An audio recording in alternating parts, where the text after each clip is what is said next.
Okay, Mayor Wong, can you hear me? Yep. All right, we are live. It is 5 o'clock. Okay, thank you. Good evening and welcome to the June 9th, 2020 City Council Special Video Meeting. I'm Mayor Benson Wong. Tonight's City Council meeting is our 6th virtual council meeting using video conferencing technology provided by Zoom. We're also broadcasting live on MITV Channel 21 and on the city's YouTube channel. City Manager Jesse Bond is participating in tonight's meeting while in the City Council chambers. City Attorney Vio Park is participating in tonight's meeting remotely.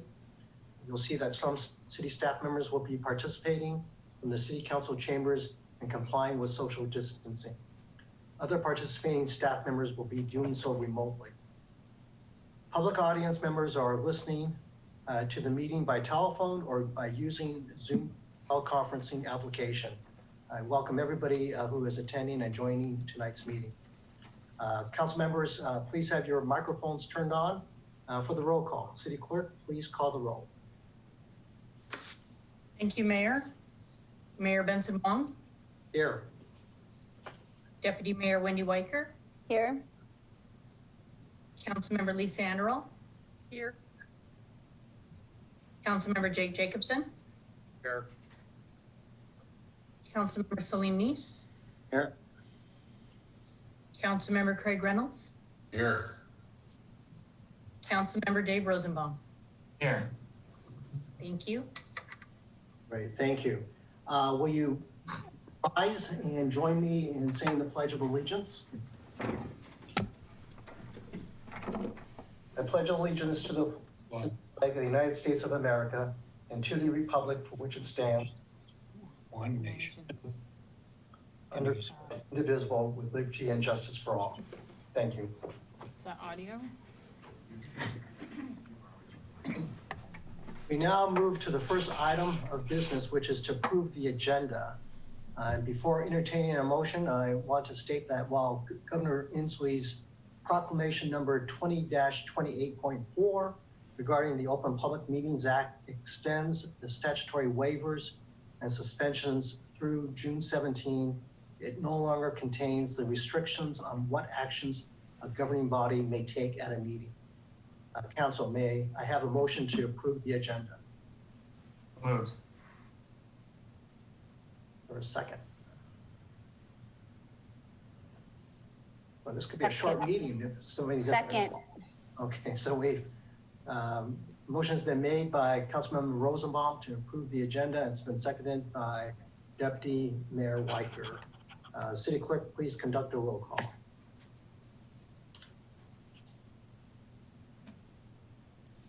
Deb, you're muted. Click too low. Councilmember Anderl. Aye. Councilmember Jacobson.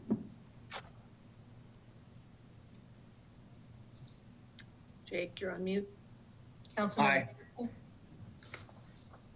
Councilmember Neese. Aye. Councilmember Reynolds. Aye. Councilmember Rosenbaum. Aye. Deputy Mayor Weicker.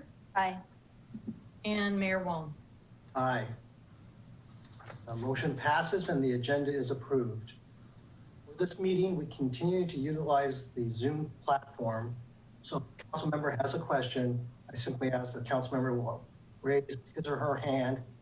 And then after I recognize that person, he or she will be able to ask his or her question. I'll do my best to recognize council members in the order in which hands are raised. Everyone is asked to limit himself or herself to one question and to one clarifying question if necessary, so that each council member has an opportunity to ask a question before a council member is given a second question. I now move to our special business this evening. It's proclamation number 252, renewed commitment to diversity, equity, and inclusion. Now, before reading the proclamation, I simply want to take this opportunity to express the council's appreciation to Kirsten Taylor. I don't know if she is in the meeting. City Clerk, do we know if she is on? Kirsten is not here virtually, but she's sitting about, well, 6+ feet away from me. Let's call it Okay. 10 feet. She's in the room. Okay. I simply want to express the council's appreciation to Kristen Taylor, who spent a lot of time preparing and gathering feedback from everyone regarding this agenda bill and proclamation. The passion that she has shown in this endeavor is the same passion that she has brought to her service to the city over these many years, whether in drafting other agenda bills or tackling special projects like the implementation of the popular Route 630 before the pandemic struck. Kirsten, I know that you will soon be leaving the city.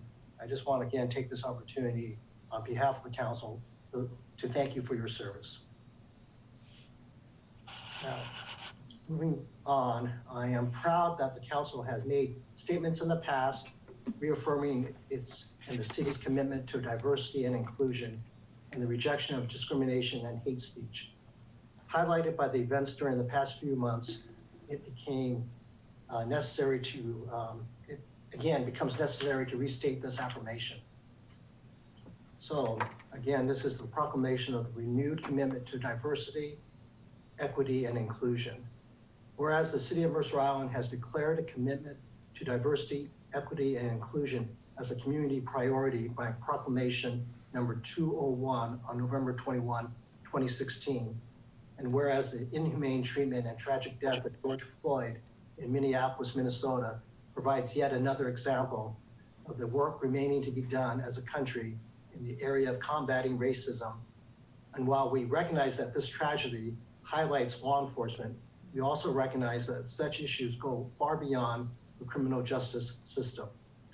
And whereas since the outbreak of COVID-19, immigrant and refugee community leaders and civil rights organizations have reported a regional and national increase in bias, harassment, and hate crimes, particularly against Asian Americans and members of the Asian Pacific Islander community, Black and African American, Hispanic and Latino and other marginalized communities. And whereas conduct directed to inflict emotional, mental, or physical harm against individuals because of the race, ethnicity, place of origin, physical ability, socioeconomic status, gender identity, sexual orientation, age, or religion, including the propagation of misinformation of COVID-19, has no place in our community and country. And whereas the city of Mercer Island expressly rejects such conduct and acts, and whereas each of us can and should promote inclusiveness, celebrate diversity, and support all fellow community members, prevent the spread of misinformation, and reject hate and bias in all forms, which will make Mercer Island a stronger and healthier community. And whereas we ask community members who observe or experience incidents of discrimination, harassment, or hate crimes to call 911 in emergency circumstances and or to report the incident to the Washington State Human Rights Commission or the King County Office of Civil Rights. Now, therefore, I, Benson Wong, Mayor of the City of Mercer Island, Washington, on behalf of the City Council, do proclaim our continuing commitment to be an inclusive community that rejects stigma and bias against individuals because of race, ethnicity, place of origin, physical ability, socioeconomic status, gender identity, sexual orientation, age, or religion. And we urge all members and residents of our community to treat each other with respect and work together to overcome all expressions of hate and bigotry. Approved this 9th day of 2020.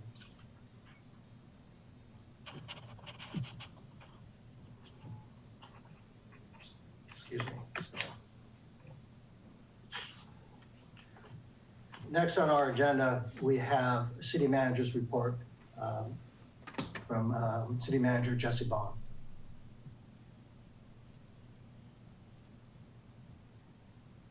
Hey there, give me just a quick second here.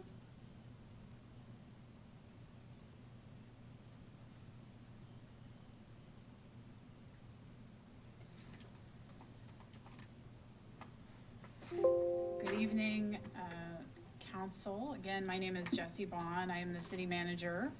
And I actually have a couple staff joining me to participate in the City Manager report this evening. I wanted to take a moment to particularly invite our EOC kind of senior team to share an update on the work they're doing, particularly since these are the EOC structure is new, although it's been with us for a few months. So we'll get to that in just a moment. First of all, a couple of quick city service updates for you. The food pantry, we wanted to make sure everyone knows that food pantry hours will be Wednesdays only, 10 a.m. to 3 p.m. at the Mercer Island Community Event Center. And that will be through the summer months. And just a reminder that the food pantry has transitioned to gift cards only for our local grocery stores. So if you'd like to make a contribution, that's one way to do it. We do have a drop box here at City Hall in the parking lot for anyone interested in donating. If you have any questions about the food pantry, you can contact Cheryl Manriquez, who's our emergency assistance coordinator. Community Planning and Development Department. We've had a few questions come in over the last 2 weeks. I think some confusion about whether or not we're actually doing permitting, and the answer is yes, we're doing permit review and we're also issuing permits. So we're in phase 1.5, which is modified phase 1 under the governor's order, which does allow for the start of new construction projects, subject to a whole long list of job site requirements. We have this information available through our planning department, and I believe it's also posted on our Let's Talk page. Our planning department is continuing to review and issue permits, so I want to be clear about that. They are conditioned on approving, basically the condition is that the construction has to follow the governor's orders. And in fairness, things do change, sometimes weekly. So we're doing our best. I know our contractors are doing our best to stay abreast of the rules and follow them. We anticipate public hearings. As you know, we've suspended our public hearings for several months now. We're regrouping on that at the moment. We anticipate the design commission and our hearing examiner will probably resume work in mid to late July.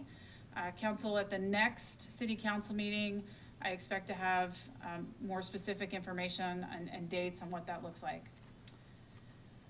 Parks, a lot of announcements on parks. We are in the process of reopening parks. So here are some things you can expect. The Luther Burbank North Lot and the South Mercer Playfields parking lot will be reopening this week.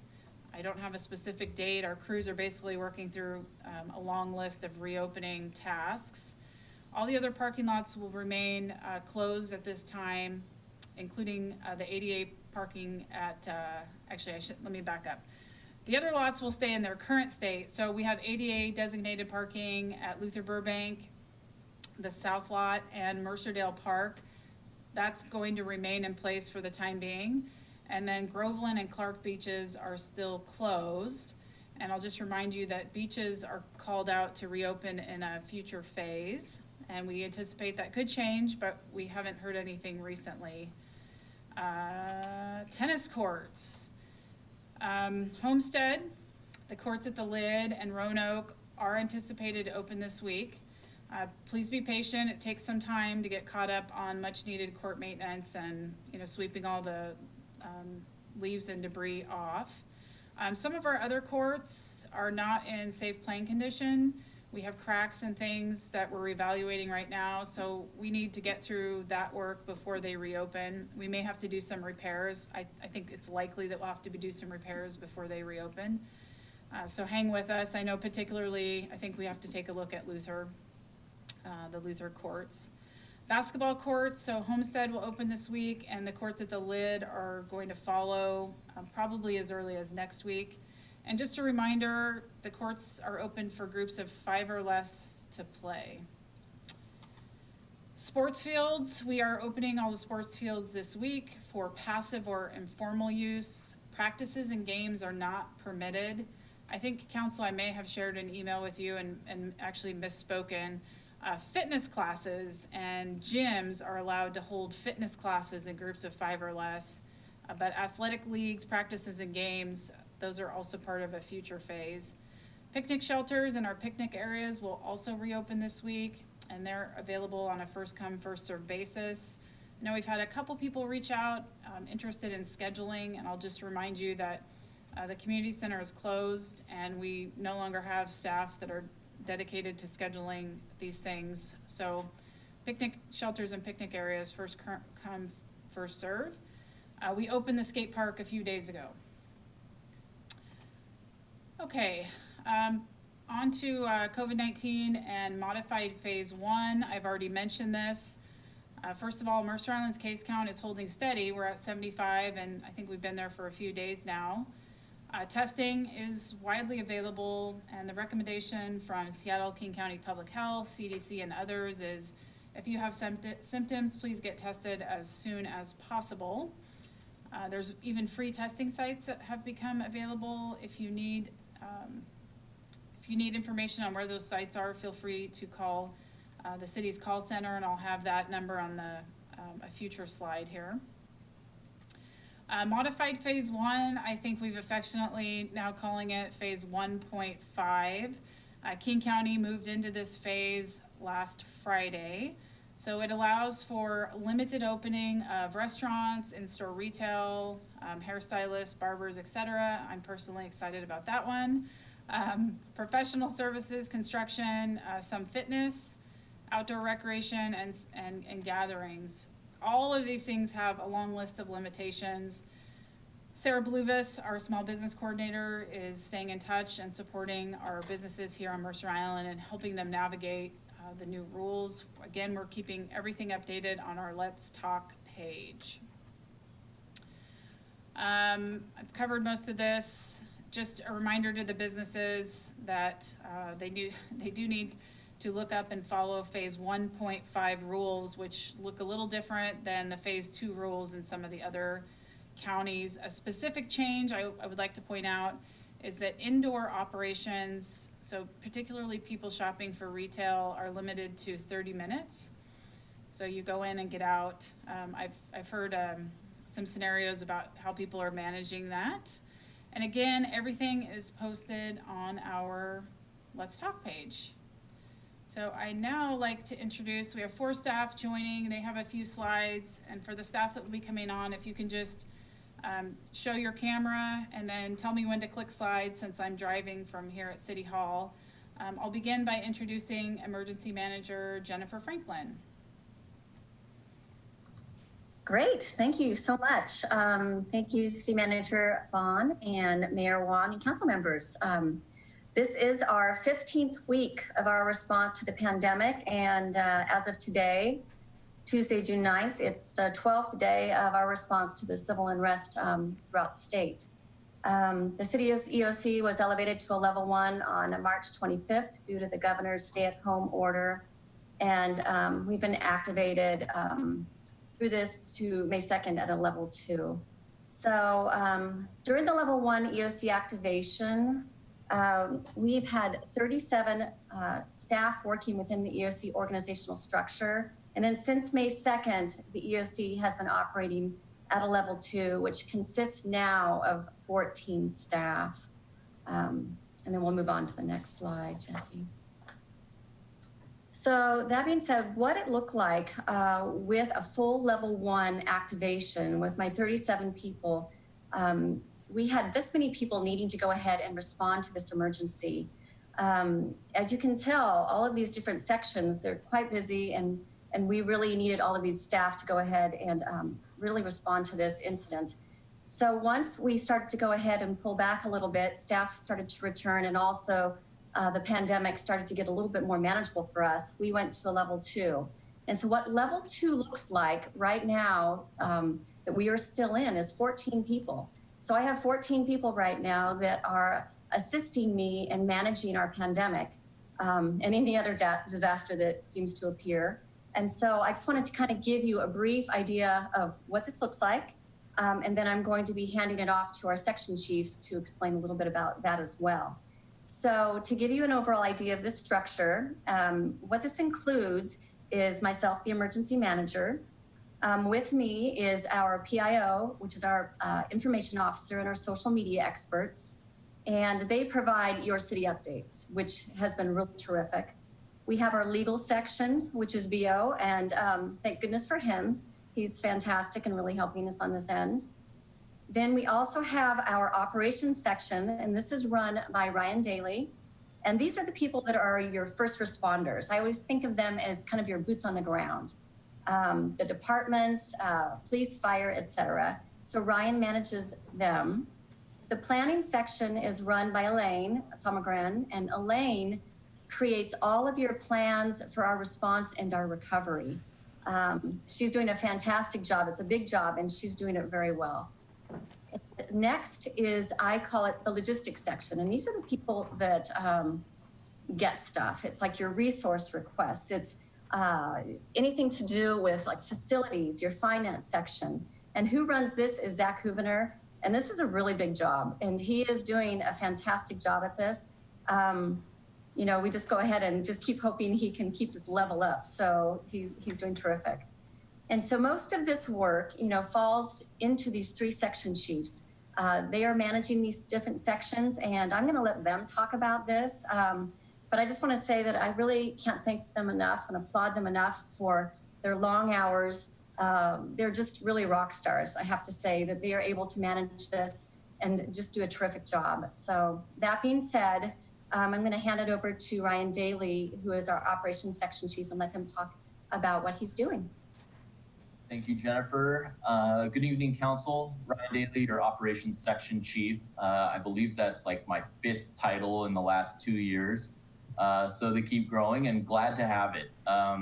The departments, as Jennifer mentioned, under the Operations Section include police, fire, public works, parks and recreation, CPD, and YFS. And we also are fortunate to have liaisons within the operations section, specifically for small business, which is Sarah Bluvis, and then our volunteers, our volunteer liaison, David Euler, who just, I mean, if I can give a shout out, outstanding individual.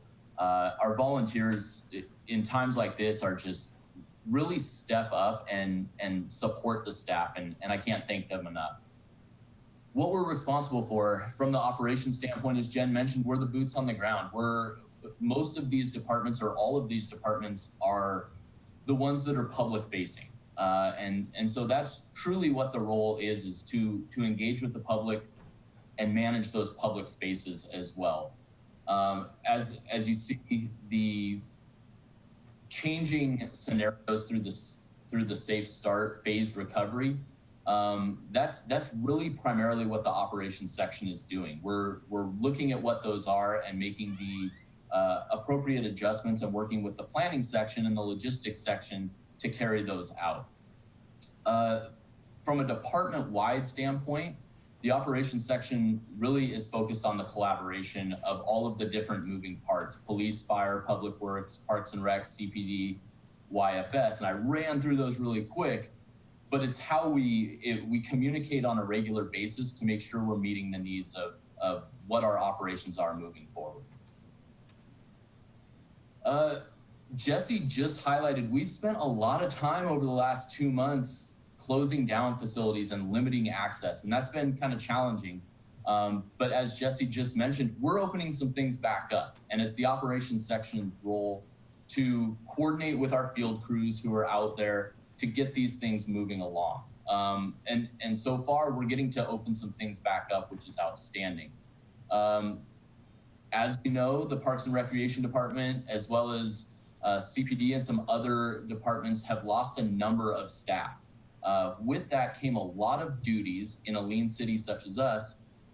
And so we've had to redistribute some of those things. It seems like every day something pops up that we're like, oh, so-and-so was doing this. We need to figure out how to manage that. And that's truly what this group of people is doing. And then we have the YFS thrift shop, which we're discussing what the reopening scenario looks like for that, as well as what the donation process is. These are all things that are different than they were 6 months ago. So trying to figure out how those operations continue and meet the community need is definitely a challenge that we have moving forward. And then, you know, communicating almost every day with the school district and neighboring cities. I spend a lot of time working with specifically parks directors, but a lot of other city staff in other municipalities to find out what they're doing. How are they working and collaborating and ensuring that we're doing things in sort of a regional manner so that nobody is just sort of left high and dry, so to speak. We want to make sure that we're all collaborating moving forward. And then we, obviously I just talked about overseeing the EOC liaisons, which were the small business and the volunteers. I spoke about David Euler. I can never get enough of him. I appreciate all of the work he's been doing. Sorry, Ryan, hold on. You're all right. They've distributed over 300 masks at Mercerdale. In the coming weeks, you're gonna see mass distribution at different locations, different park sites. I believe Pioneer was one, as well as a few others. And this has been just an outstanding work by this volunteer group to get those resources out to our community. 360 volunteer hours since we started this, since they were activated is so impressive. And it's these individuals are putting in so much time and they're so dedicated to the community. It's impressive to see. Another volunteer, I shouldn't even say a volunteer, someone who just stepped up, Annika Bonneker, she created senior technology videos for our senior citizens. And it just outstanding as everybody got thrown into this new technology, she stepped up and was able to help and assist. And so huge thank you to our volunteers, just outstanding group of people. Really what Mercer Island, I believe, is all about. And I'm sorry, with that, I better hand it off to Elaine Summergren.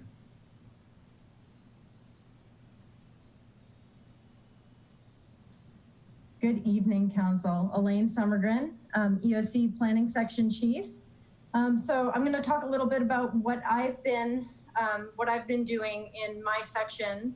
I've really been split between two major duties. One of them is obviously the long-term planning, a lot of responding to the pandemic, but a lot of that work has actually been more focused on recovery planning. So how we bring services back online for this city. And then half of that work has actually been operating, coordinating, staffing the call center, which you've heard a lot about from Jessie. She's been giving it a lot of good advertisement. So I think the next slide, Jessie, is probably about planning. Yeah, so the first one is that right now I'm working on developing really a citywide matrix about how we're bringing our services back online over time as the state reopens, as public health guidelines change, and really in accordance with staff capacity also. And the way that I'm doing that is I'm using a lot of information that I pulled together working with individual departments on how they're planning to roll out services again. So how they're going to, whether it's continue to provide services remotely or what services need to be brought back online with on-site staffing. And part of those planning documents for particular departments is trying to figure out what sorts of resource needs there are for staff that's actually coming back into city facilities, making sure that we're allocating enough effort into, the cleaning of those facilities and any disinfectant needs that they have, hand sanitizer, and then working with Zach on a lot of the PPE that they might need. Making sure that we are stocking enough of that to support our staff. Another part of bringing staff back to the city for on-site work is drafting this return to work policy for staff. And this is really focused on what protocols need to be followed by staff to make sure that they're safe, to make sure their coworkers are safe, and that we're really taking good care of our staff and our public in terms of bringing people back online to do that work. And I'll ask you to move on, Jessie. And then the other half is about the call center. So as many of you probably recall, the call center was launched in late March of this year in response to the COVID pandemic. And originally it was crafted in order to respond to very COVID related questions about health and health concerns. but it's really evolved very quickly. It now captures many of the main city lines. Most of the department lines that come into the city are now routed through the call center. And what's been great about that is that we can answer a lot of the questions that come in that are pretty easy one-off questions about these rapidly evolving facility changes. So which things are open, which things are closed. And in doing that, we can actually relieve a lot of the burden on staff that maybe have higher workloads now for various reasons. And so hopefully taking off some of that workload that we can just deal with in-house. And then when we do route calls to staff, making sure that we're getting it to the right place the first time, and that we can get people connected with the right staff as efficiently as possible. We have had really good feedback that people are just so happy to get a human on the line instead of a phone tree, which has been really gratifying. So we've had a lot of good responses to this. We do manage about 50 calls a day. Sometimes that goes up. Yesterday we were at 83, so staff was really running. We have 3 part-time staff that are in the call center. Always there are 2 people on the line able to answer calls. And I provided a graph here, a breakdown, just because I thought it was interesting of what sorts of calls come into the call center. Obviously, community planning and development gets a lot of those phone calls, but I think Parks is pretty well represented too there. And a lot of that is about those facility closures and people just wanting to stay up to date on what's available. So this has been a great resource for providing those answers to them. And with that, I will pass it off to Zach. Just a reminder, here's the call center information. Good evening, Mayor, Deputy Mayor, and fellow council members. I'm Zach Hubner, your Logistics Section Chief. To give a broad overview of our section, we basically ensure any logistical needs for the city are functioning. We procure resources such as PPE and other equipment needs for staff to perform their work and ensure facilities are functioning for city staff to do their job in a safe way by following the governor's orders. I do want to highlight real quickly about when I say PPE, I know that that's just a broad term, but specifically what we've done since the onset of this crisis was procure masks. So that's surgical as well as cloth. We did a bulk order of N95 masks before the supply chain was disrupted. So thankfully our staff were on top of the news and got that to the city before a lot of other local jurisdictions. We also have disinfectant. So we have disinfectant wipes as well as solution. We have hand sanitizer and then gloves. So we have all those in bulk and they are currently stored inside the community center and they are getting distributed on a weekly basis to staff. Working alongside other section chiefs, I basically receive a pick list and then we distribute to the different department teams and work groups. And then we also identify future operational needs, both current and contingency, and anticipate logistical requirements for the future, which obviously in this pandemic, things change so rapidly. It's been hard to anticipate what is needed next, but thankfully we have staff looking at that. And Jesse, you can go to the next slide. So for the logistics section, I kind of break it down into when we were activated as a level 1 back at the onset of this crisis. We really were responsible for procurement of supplies, the PPE and other equipment that staff and departments need to react and respond to the pandemic. The action items that were completed during level 1 were, again, the bulk PPE orders, purchase and installing a commercial grade drop box for the YFS gift cards. So the public has been dropping off gift cards and for the food pantry. They were delivering that into a less than secure drop box. And so we installed a commercial drop box at City Hall.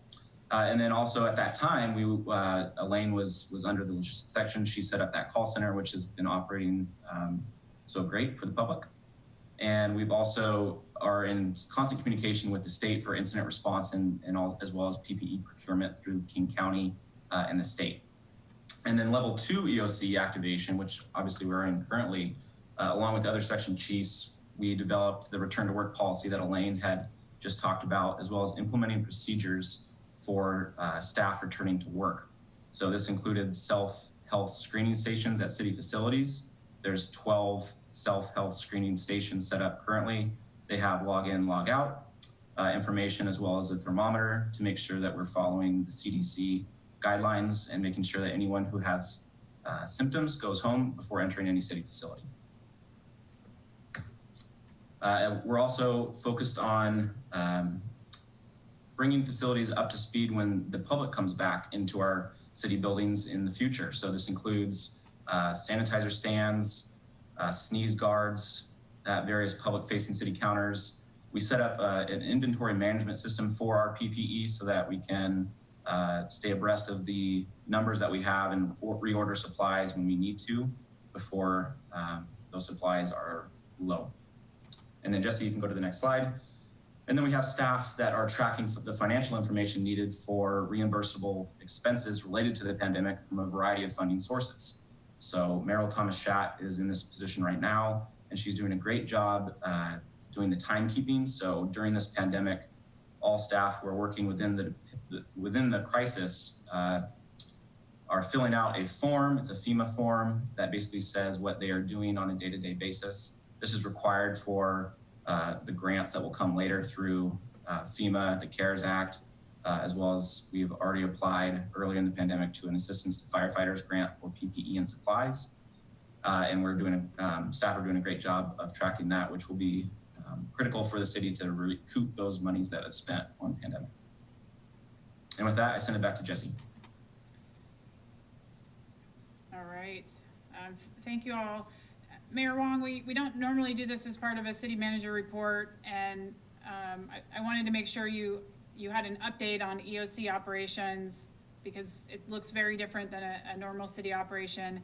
If there are questions, I'm happy to pause and take some questions while they're here. Otherwise, I have a few more slides that I can complete. Whatever you'd like to do, Mayor Wong. Benson, you're muted. Thank you. First of all, I want to thank Ryan, Elaine, and Zach for your work and for what you're doing to keep the city healthy and safe. I marvel at the fact that we were 15 weeks into this. I know that the city is very excited about reopening, but we obviously have to do it in a safe manner. Council members, does anybody want have a question for the city manager? Jesse, I see none right now, All so right. go. Yeah. I will wrap up. I have a few final slides for you, City Council. These are all the good news slides. So emergency assistance donations. I just wanted to call out that we've received almost $100,000 in donations for our emergency assistance program. And these have come through the YFS Foundation. Most of them have been passed through YFS Foundation, but we had details about where they were coming from. So Rotary's contributed $5,000 to emergency assistance. The Mercer Island Community Fund gave $15,000. The Our Back Foundation gave $15,000. I understand they normally make a $10,000 contribution. New Seasons Market gave $5,000, and we had $48,000 in individual donations. So a huge thank you to the Mercer Island community, the businesses, the nonprofits, everyone, the service organizations supporting us. These dollars are passed directly back to residents in need. And council, I will let you know, we didn't budget to be spending as much as we are in emergency assistance. We also didn't budget to receive this much. So Lawan's working right now on reconciling this, and we will probably be including this in the next budget amending ordinance. Also, a thank you to Polly, the Mercer Island High School Safe Club, which is super awesome fun events, is a substance abuse prevention club that collaborates with YFS and the Healthy Youth Initiative. Polly is graduating, and she graduated today. She served as a club president for the past 2 years. Under her guidance, the club sponsored many prevention campaigns addressing a variety of issues like drinking and driving, vaping education, distracted driving, and more. So we wanted to say thank you, Polly. Congratulations on graduating. We appreciate your leadership and everything that you've done for the Mercer Island community. Also, in the good news category, Mercer Island High School class of 2020 graduated today. The picture is there. It's one of our variable message boards that was out on the route. Certainly a year that none of us expected and a graduation that none of us expected, but I just wanted to say to the graduating seniors on behalf of the city staff and the entire city, we are very proud of you. City Council, so you know, we had posts across all of our social media sites today, and YFS also put together a little staff video that was also shared. So again, congratulations to the class of 2020. And on that note, I will mention the We Love MI campaign is doing an honor a grab fundraising outreach. So if you know somebody graduating, 12th grader, 8th grader, 5th grader, or in my case, preschoolers, you can honor them by making a donation to the We Love MI campaign. And as a reminder, that campaign goes directly back to supporting nonprofits and businesses. And as I just shared, we have the YFS Emergency Assistance Program has been a grateful recipient of your very generous donations. Thank you to the Mercer Island Community Fund for all their work. And that is all I have this evening. Thank you, Jesse. Always great to end on good news, so appreciate that. Tonight's agenda will not include in-person public appearances in accordance with the extension of Proclamation 20-28.4 and the governor's extended stay-home order. However, individuals wishing to speak live during the appearances portion of our meeting may do so by telephone or by using Zoom teleconferencing, provided, however, they have registered their desire to speak with the city clerk's office by 4 p.m. today. When it's time for a member of the public to speak, our city clerk will call your name or your telephone number. This is the opportunity for anyone to speak to the city council on any item. All remarks will be addressed to the council as a whole and not to any individual council member or staff member. If any person makes a personal, impertinent, or slanderous remark or becomes boisterous, threatening, or personally abusive while addressing the council, I may request that the person leave the meeting. When it's your turn to address the council, be sure to speak audibly and state your name for the record and limit your comments to 3 minutes. The city clerk will provide a 15-second warning when your time is about to expire. City clerk, has anybody signed up to speak before the council? Mr. Mayor, as of 4 o'clock, no, we did not have anyone that signed up to speak to City Council. We did receive one comment via Let's Talk that was shared with the full council prior to the meeting start. Great, thank you. There being no further appearances, we will move on to the consent calendar. So the next item of business is the consent calendar, and the consent calendar contains the approval of the accounts payable report for May 29, 2020, the approval of the certification of payroll dated June 5, 2020, the approval of minutes of a May 27, 2020 executive session, the approval of minutes of a May 27, 2020 special meeting. It also includes AB 5705, the King County Regional 2020 Hazard Mitigation Plan adoption, and also AB 5712, retroactive suspension of council rules of procedures 6.3 for adopting ordinance number 20-28. Does anybody wish to pull any item off the consent calendar? Yeah, Mr. Mayor, I'm not Councilmember finding my raise your hand button, but I think I would like to pull AB 5712, not because I have a fully formed opinion about whether I'm in support or opposition to it, but because I think I would just like the public record to reflect some additional discussion of it. Fine, thank you. Does anybody else have any other item that they wish to pull from the consent calendar? Seeing none, A motion to approve the consent calendar as presented with the removal of AB 5712. I so move. Is there a second? I'll second it. So it's been moved by Councilmember Jacobson to approve the consent calendar, seconded by Councilmember Anderall. City Clerk, please conduct the roll call, please. Thank you, Mr. Mayor. Councilmember Anderall, Aye. Councilmember Jacobson, Aye. Councilmember Neese, Aye. Councilmember Reynolds, Aye. Councilmember Rosenbaum, Aye.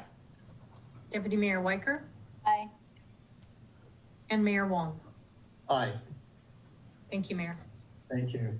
So now we move to the first item of regular business, which is AB 5712, the retroactive suspension of Council Rules of Procedure 6.3 for adopting ordinance number 20-28. And before we have questions, I'd like to introduce City Attorney Beal Park, who might provide some background regarding this particular agenda bill. Good evening, Council. This agenda relates to Ordinance 20-08, which was adopted last week during your regular meeting at its first reading without waiving the second reading requirement for an ordinance. Now, the requirement to waive a second reading to adopt an ordinance at its first reading is a rule in your Mercer Island City Council Rules of Procedures. It is not a statutory requirement. And because it's your own rules, you have broad authority in how you choose to correct any procedural missteps that you may have had in complying with them. So, let me be clear that this retroactive waiver is not the only option to correct this misstep, but it is a legal option, and it is the most efficient option right now, considering that Ordinance 20-08 is your ordinance funding changes to the personnel assignments, and plans have already been set in motion, anticipating that this ordinance will become effective June 14th, which is this coming Sunday. Any other options in correcting this misstep could potentially delay the effective date of the ordinance. So it is the staff's recommendation that this misstep be corrected by this retroactive waiver of the rules of your retroactive waiver of your rules of procedures requiring a second reading of the ordinance. I'm happy to answer any questions that you may have. Thank you. Councilmember Anderall, do you have any questions? Mayor Wong, if I just want to acknowledge what happened and why this got missed. I'm sorry, Councilmember Anderall. In your agenda packet last week, we did include both motions. It appears that what happened is we forgot to put it in the script. And it is very easy when we don't write the motions out between the mayor and myself and the clerk. We just didn't catch it. So I apologize. We had a lot of action at the last meeting, and we will certainly be monitoring this more closely going forward. Thank you. Councilmember Anderall. Oh, yes, thank you.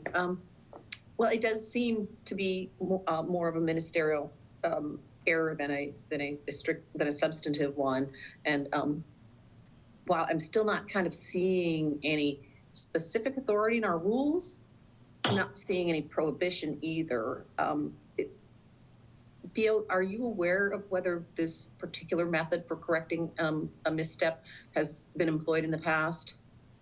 Well, not during my tenure, but then again, I've only been with the city and since, as city attorney, attending the meetings for a year now. So during that time, we haven't employed it. But before that, I don't know whether it's been used or not. But if it, the fact that it hasn't been used in the past doesn't necessarily mean that it's not available to you today to do so. And then just as a follow-up question, if it's not technically permitted, then what's the effect of our taking this action? I beg your pardon, if it's not technically permitted? Yes, to do this retroactive rule waiver. If it were to turn out that it wouldn't be proper, what would be the effect of our taking this action tonight? I mean, would the ordinance still be effective? I mean, I feel like it's important to fund the city during this time. And like I said, there were a bunch of moving parts on last week's agenda. Right. I have no criticism that this got, lost in the shuffle. I just want to find a lawful way to correct it. Right. It was a as described earlier. I think you described it earlier as a technical procedural misstep, error. It was clear from the intent of the council by the action it took last week in approving this ordinance unanimously, that it was your intention to do so at that time. So I am not concerned that that you missed any statutory requirement in effectuating the passage of the ordinance. I am just more, this is more of a housekeeping matter in complying with your own rules when you do adopt a ordinance at its first reading.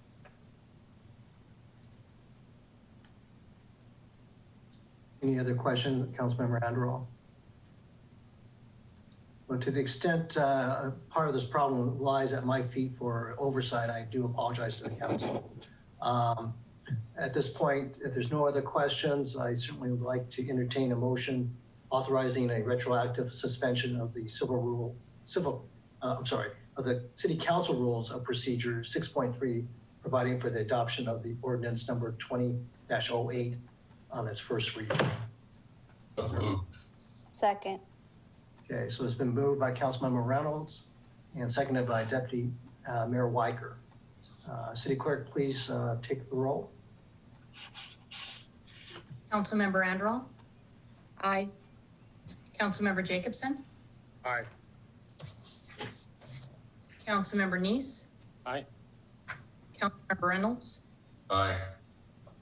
Councilmember Rosenbaum, Aye. Deputy Mayor Weicker, Aye. and Mayor Wong. Aye. The next item of regular business is Agenda Bill 5697, Arch 2019 Housing Trust Fund Project Funding Approval. And to start the discussion is Deputy Director Allison Van Gorn. Thank you, Mayor Wong. Good evening, and everyone watching from home. Just give me one moment. I'm going to share my screen.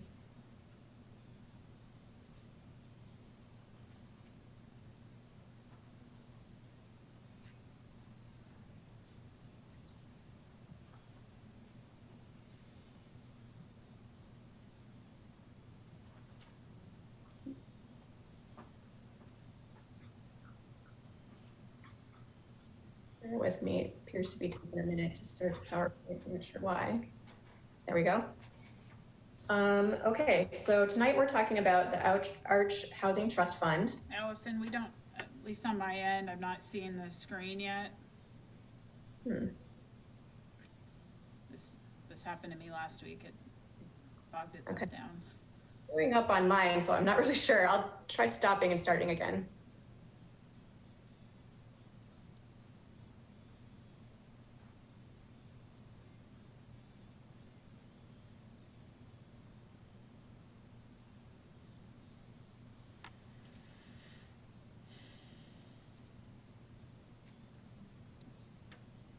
All right, are you able to see it now?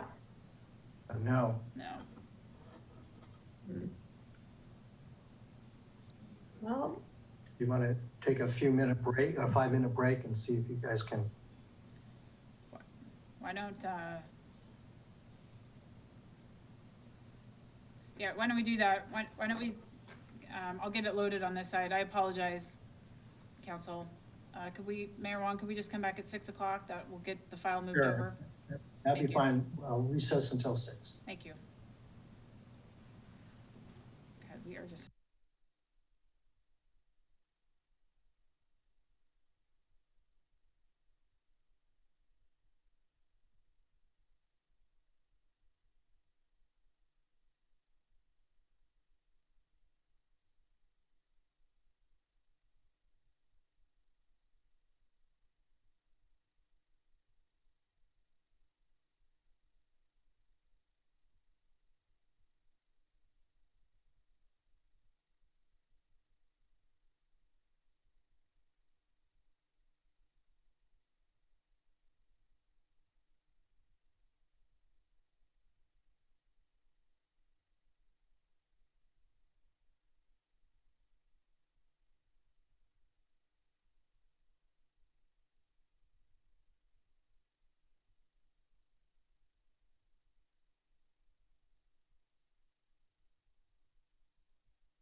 and I'll just wait for everybody to come back here.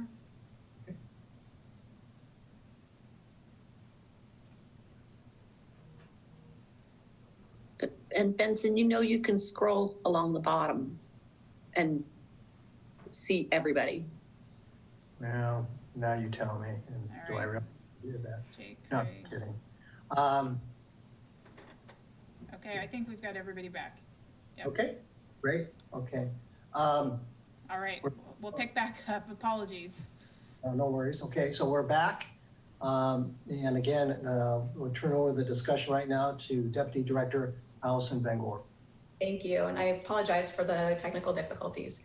I wanted to mention that Lindsay Masters and Klaus Nyas are on the line from Arch, and they'll be available to answer questions. I'm just going to do a brief overview of the project approvals that we have in front of us tonight, and then we'll open it up for questions. Can you go to the next slide, Jesse?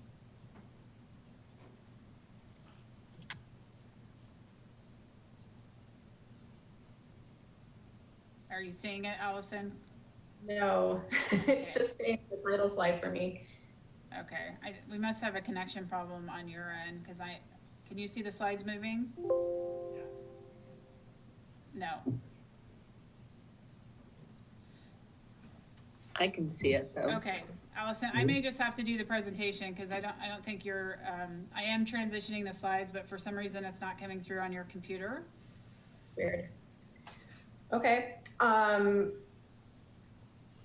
The other option is maybe we just kill the presentation. I will talk about it, and then we can do questions. How about this? Why don't I get started? Why don't you pull up a copy of the presentation? I think I can cover these first couple slides for you. Okay, great. So council, just a reminder that ARCH, which is the acronym for Regional Coalition for Housing, we've been a partner since 1993, and the purpose is to provide a framework for cities in East King County to cooperatively plan for and provide for affordable housing. The partners in ARCH are shown here on this slide.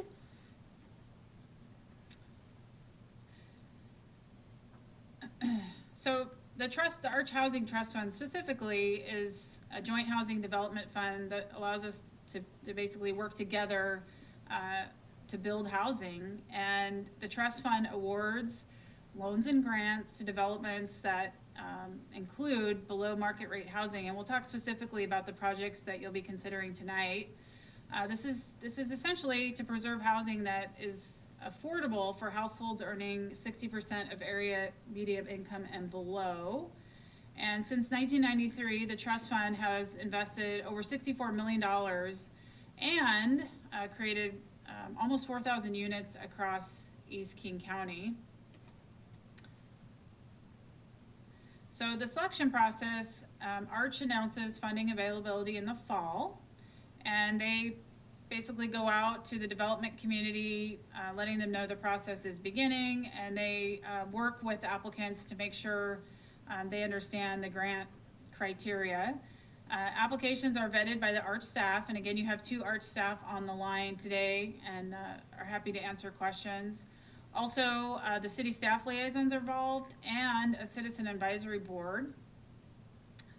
There's a number of criteria involved in the selection process: quality of the project, financing, geographic equity, and alignment with government priorities.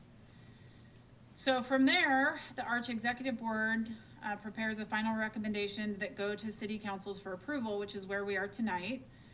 The housing trust funds are combined with other funding sources to allow the projects to move forward. And these are the projects that we are asking you to consider this evening. As a reminder, the approval tonight is using funds that you have previously already contributed to the ARCH Housing Trust Fund. And the total asked tonight is almost, it's $106,950, so almost $107,000. And now I am actually going to ask if, Allison, are you picked back up on a copy of the presentation, or should I turn this over to Lindsay? I've got this. I'm looking at the presentation from my end. Hopefully you can still see me.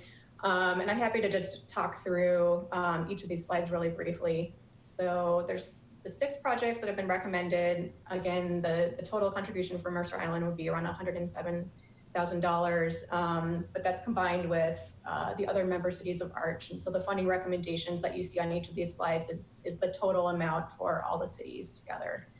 So the first project is the Sama Senior Apartments. It's located in Bothell. And this is on land that would be contributed partially through a donation of the city. And the applicant is Imagine Housing. And this would be 54 units of senior housing, 40 to 60% AMI, area median income. And it has units set aside for veterans and homeless seniors. And the funding recommendation for this project is $750,000. Next slide. The next project is the East Side Men's Shelter. This is a project that Arch has been working with and supporting for a few years now. It's located in Eastgate in Bellevue, and the applicant is Congregations for the Homeless, and the development consultant is Horizon Housing Alliance. This would be a 100-bed year-round shelter for homeless men, and Arch is recommending an additional $500,000 go to this project this year. Next slide. The Polaris at Eastgate is actually located right next to the men's shelter. And this would be an affordable housing project with 298 units at 60% AMI.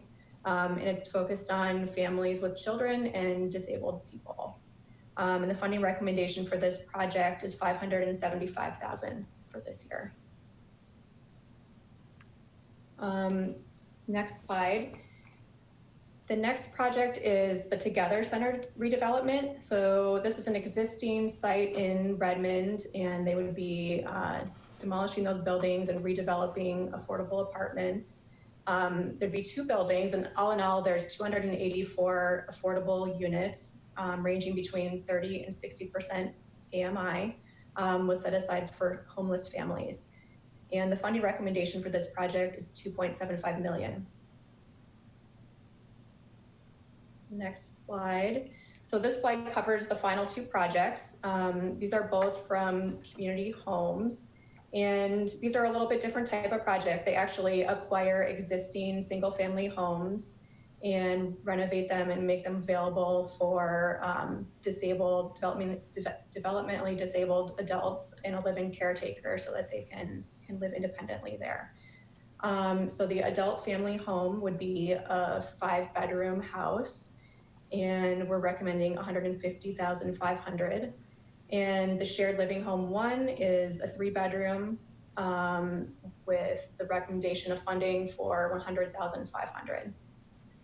So that was a really fast overview of the projects. And like I said, Lindsay and Klaus are available if you have more detailed questions about these projects or any other aspects of the Housing Trust Fund program. Thank you, Allison. Council members, does anybody have a question?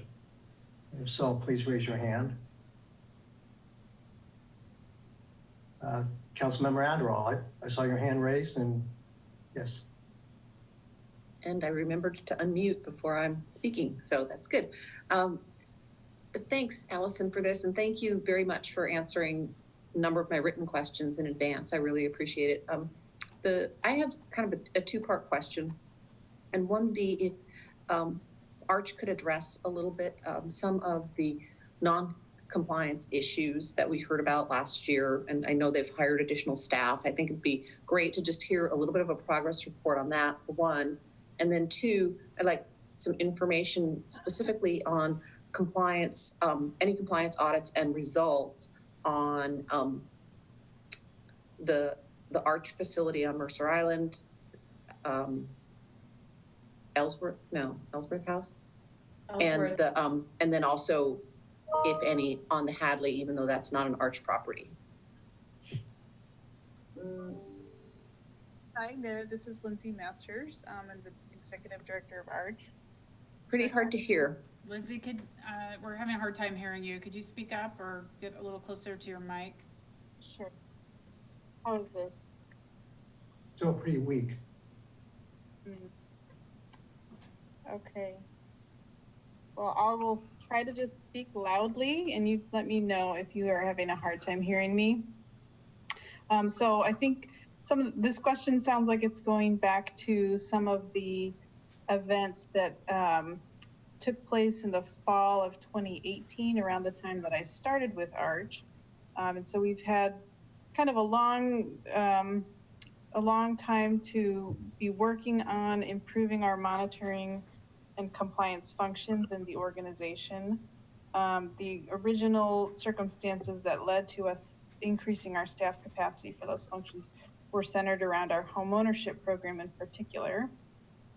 And so we've spent a lot of time doing an intensive evaluation of that program. We hired a consultant to provide us an evaluation of all of our policies and procedures, and give us recommendations that were delivered to our board in the first half of 2019. And the executive board of Arch made a number of decisions and policy changes since then. First and foremost, they determined that they wanted to accept the consultant's recommendation to increase our staffing.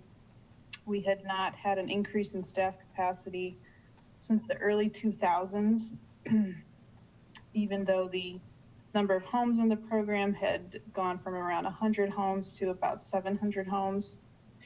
And similar growth in our rental portfolio with, again, that same level of staffing. So that was some of the immediate actions we did. And then we've, since bringing on that additional staff capacity, we've been basically methodically going through all the consultant evaluation recommendations and implementing those, making changes to our policies and procedures. We now have a standard process for monitoring the owner occupancy requirements, for example, in the ownership program. And we've made a host of other changes. So those improvements have been really positive. And the other staff position we have added to the program is a rental compliance staff person, who also has a number of other minor duties.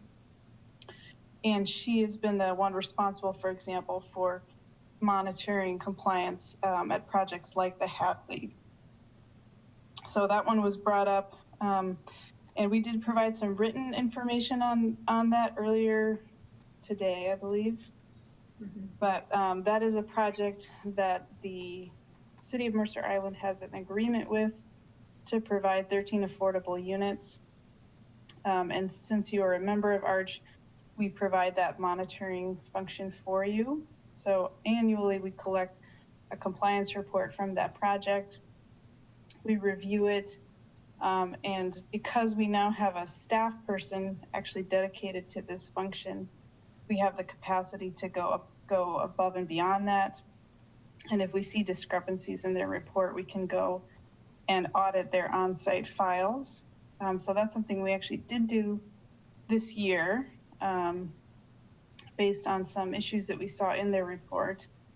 And we were able to work back and forth with the property management staff there to resolve all the issues that we saw. In addition, we are using that staff person to help provide training and technical assistance to all these properties, so they actually understand what they're required to do. And they have a clear and consistent set of guidelines that they're all following. So that's something we've spent a lot of time on, and that has been important for that project because they did have changes in staff working at the property, which is very common in the rental housing world.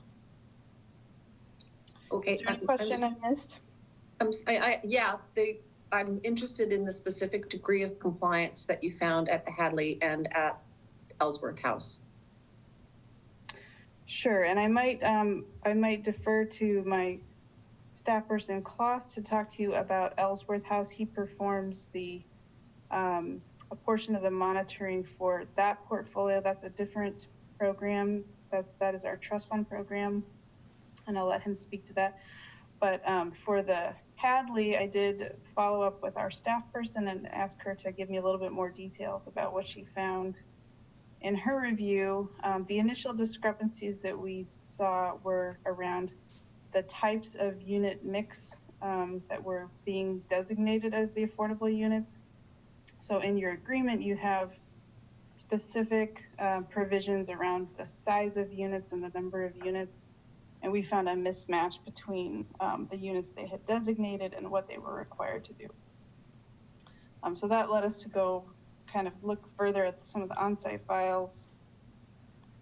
And in doing that, we discovered some missing documentation from some of the tenant files related to income recertifications. So we spent some time going back and forth to make sure we got all that documentation, and that has all now been received. So we now consider the property to be in compliance.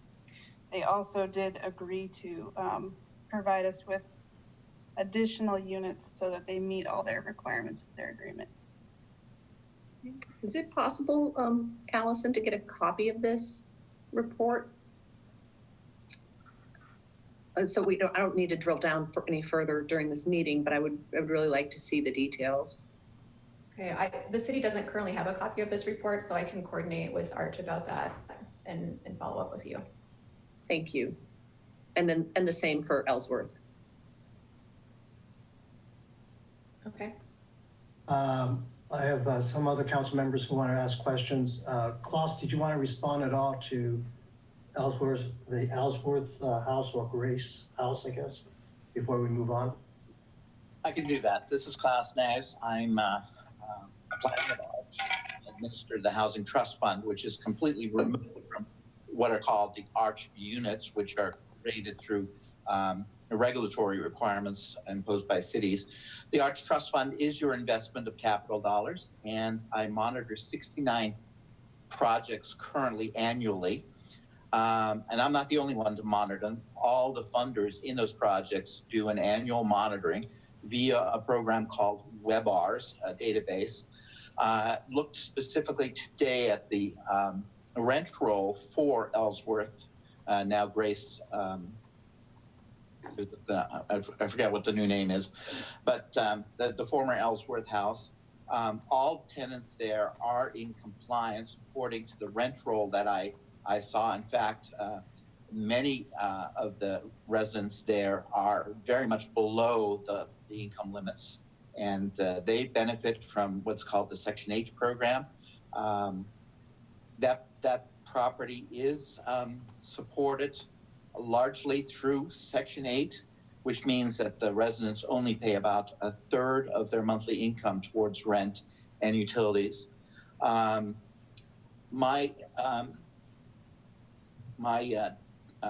compliance monitoring is just not only rent roll, but is also the financial health, well-being, and the state of the physical state of the property. So we do that annually, and that property is fine. I have not heard any issues.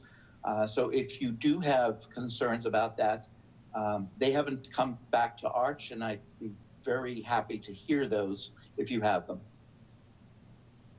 No, I was just gathering information. Thank you. Okay. Thank you. Councilmember Jacobson. Yes, what is the area median income of which that is used to measure the 60% or measure eligibility for the for occupancy of one of the units? Klaus or Lindsay, are you able to speak to that for King County? Yes, and I'm trying to remember because that number was just updated by HUD for 2020. So currently for this year, for a family of 4, which is how they usually describe the median income, it's $113,000, $113,300. So is that 60% of the? That is the median, which is 100% of. Okay, so 60% of whatever number that turns out to be. Yeah, it's about $60-some thousand. That's right. Okay. It would then also be modified for the household size. So that's Right. for a household of 4, it would go down for a household of 1 or 2, which is the average household in East King County. It's about 2 members. Okay. I have another question, but I'll defer to whoever else has, because I need to call it up here. Councilmember Reynolds. Yeah, a two-part question. One, just a logistics question. We've already allocated the money to Arch, from what I understand. This seems to be kind of approving how it will be spent now that you have it. Just logistically, it seems we're only approving our small piece of the funding. Do all the cities that are part of this need to have a comparable vote in order for the purchase to go through? Yes, that's correct. As part of our interlocal agreement with the Arch members, we each approve our allocation of the project funds. Okay.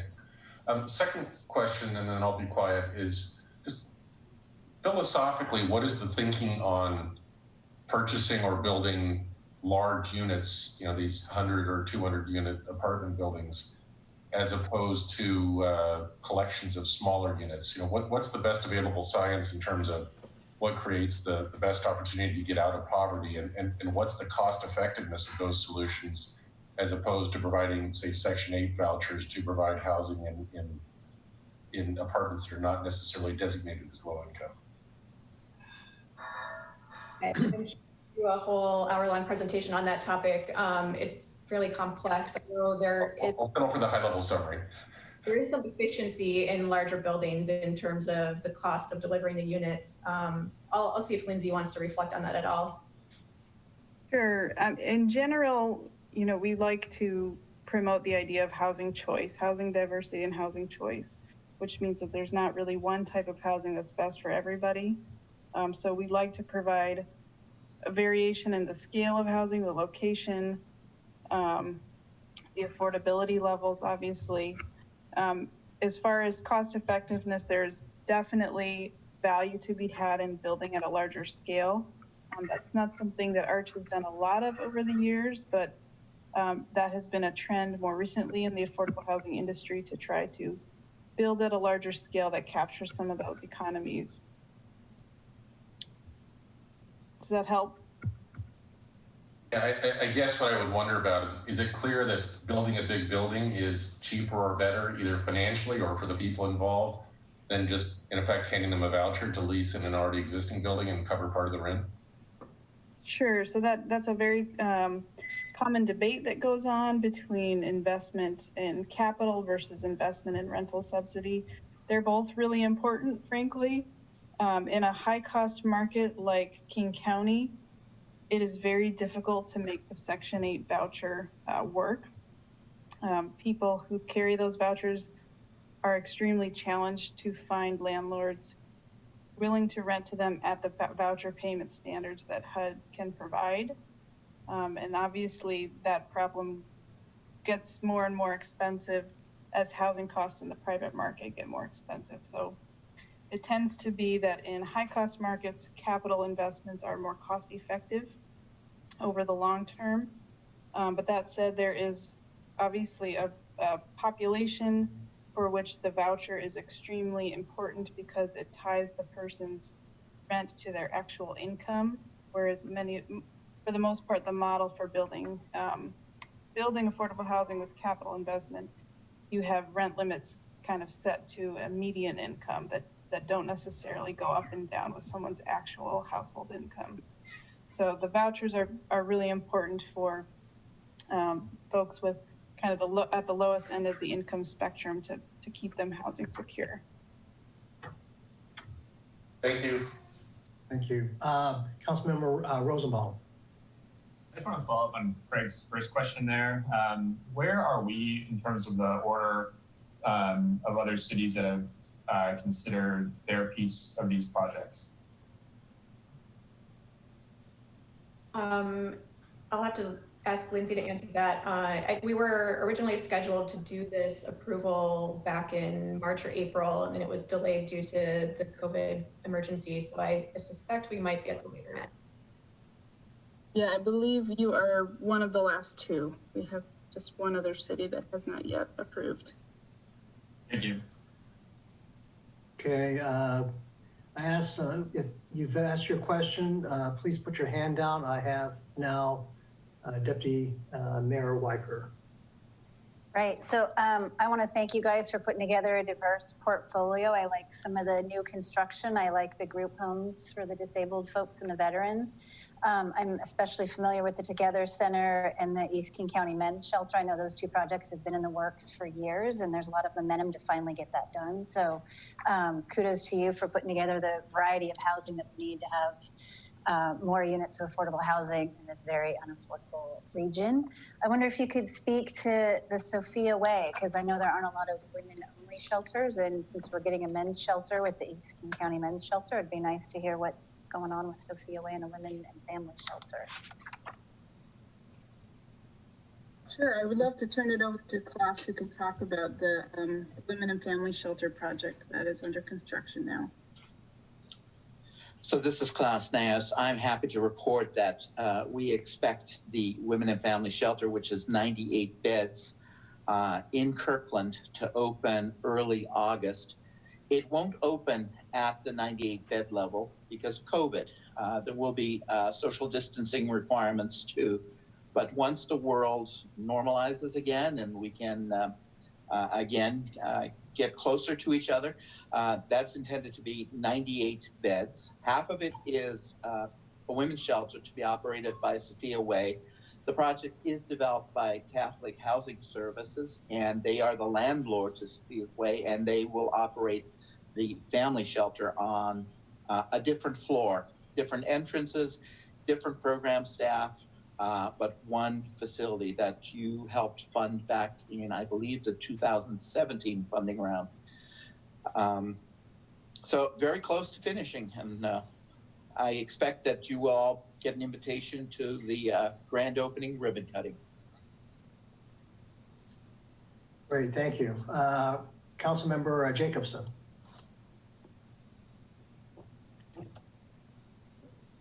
Jake, you went back on mute.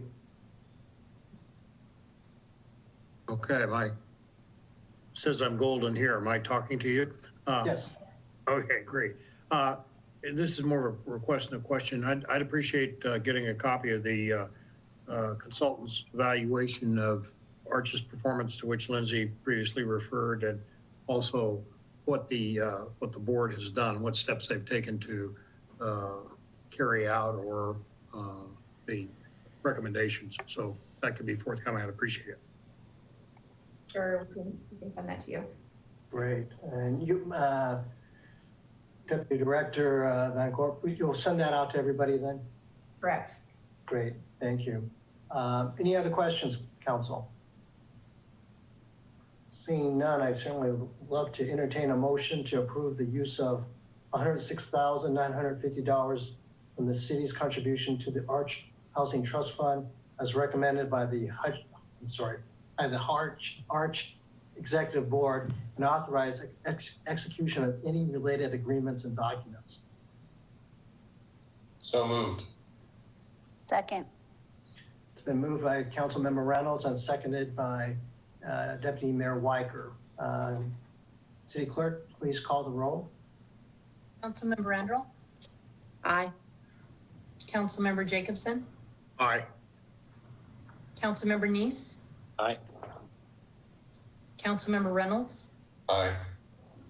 Councilmember Rosenbaum? Aye. Deputy Mayor Weicker? Aye. And Mayor Wong? Aye. Thank you very much to Lindsay and to Klaus for joining this meeting. Thank you, Allison. We now move to the next item of regular business, Agenda Bill AB 5701, COVID-19 response financial status update and phase 3 cost saving measures.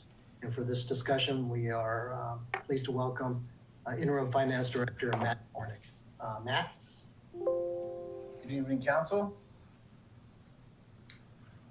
I am going to share my screen. Give me one moment while I get the presentation up.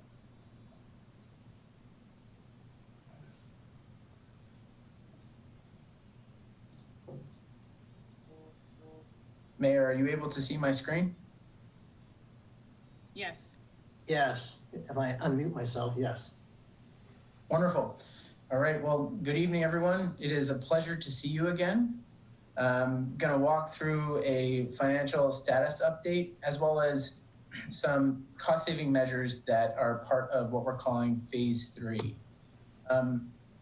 This presentation has roughly just over 20 slides. And I'm gonna go through the entire presentation and take questions at the end so that you have the full context of the information we're presenting. Starting off with the financial status report. Typically staff provide quarterly information on the city's finances. However, this has been an atypical year. So staff has focused on the past 2 months on responding to the new economic climate with the pandemic. So given the timing, we decided to provide council with an analysis of the past 4 months, so 1/3 of the year. Let me see. So overall, general fund revenues fell short of budget estimates at the end of April, primarily due to the pandemic. Expenditures are tracking with budget estimates, which may seem a little strange given all of the work we've done in the past 2 months related to the pandemic. That is primarily because savings resulting from the many measures that you have put into place have not been realized or were not realized until May. Even with layoffs as early as April, the city paid large one-time sums in accrued benefit cash outs, which delayed when the city begins to realize these savings. With revenues, the 3 big revenues are relatively on track. Within this chart, the first column shows the 2020 annual budget. The next 2 columns compare 2019 to 2020 numbers as of the end of April, which is 33% of the year, which is reflected in the last column, which is the percent of budget total. So how much have we made at this point in the year relative to our annual budget? You'll see property tax is at 32.6% of budget, which is down $430,000 compared to 2019. And that's because collection dates were extended from April 30th to June 1st due to the pandemic. Utility taxes are also under budget at year to date, and that's due to the utility tax on electricity and gas has been decreased. PSE lowered residential energy rates, and the downward trend in the cellular utility tax. The last 2 line items in the chart are sales tax, and it appears sales tax is trending with budget estimates, but there is some nuance in sales tax collections. This chart illustrates sales tax revenues booked between January through April of this year by business sector. The chart compares 2019, which is in blue, to 2020 with the increase and decrease variance. And the last 2 columns show what percent each business sector makes up of total sales tax. Revenues we receive January through April are tied to point of sale collections from December to March. And this 1-month lag has to do with how sales tax revenues flow from the point of sale. So when a sale of goods is completed within Mercer Island, and that tax revenue goes to the state and then eventually is remitted back to the city. So these sales tax revenues do not illustrate the impacts we've experienced at the end of March and in April from the pandemic. And so we are tracking sales tax closely, and we'll have a better picture of how this revenue will perform during the pandemic and after we get Q2 data, where we'll be able to see 3 months of actual numbers during the pandemic. And once we have new information, staff will revisit the forecast assumptions and adjust it based on the best information that we have available at that time, and we'll report back to council. These 3 revenue streams are notably underperforming. License, permit, and zoning fees are 21% of budget at the end of April, and that's due to City Hall closing March 13th because of the pandemic, which is the main processing center for permits and licenses. Non-essential construction was ordered to stop beginning in March, which slowed revenue collections as projects work was unable to move forward. The second line item, municipal court. Court revenues are under budget. Court closed with city facilities in mid-March, and it plans to reopen in August. The pandemic caused the community center to close along with most city rental facilities in March, so it's not surprising that the Parks and Recreation revenues at this point in the year are notably under budget.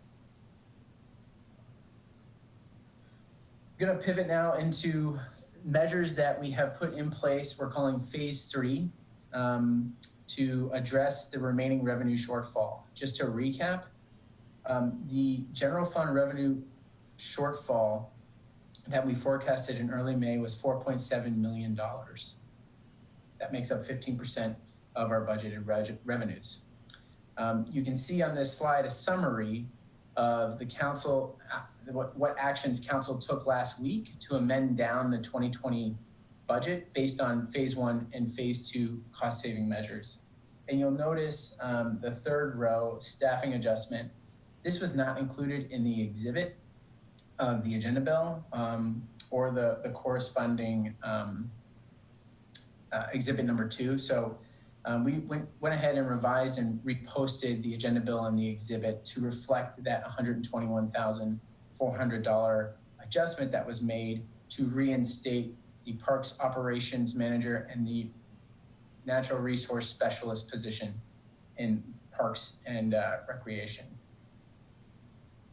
So once you take into account these cost-saving measures, we are facing a $2.8 million revenue shortfall in the general fund.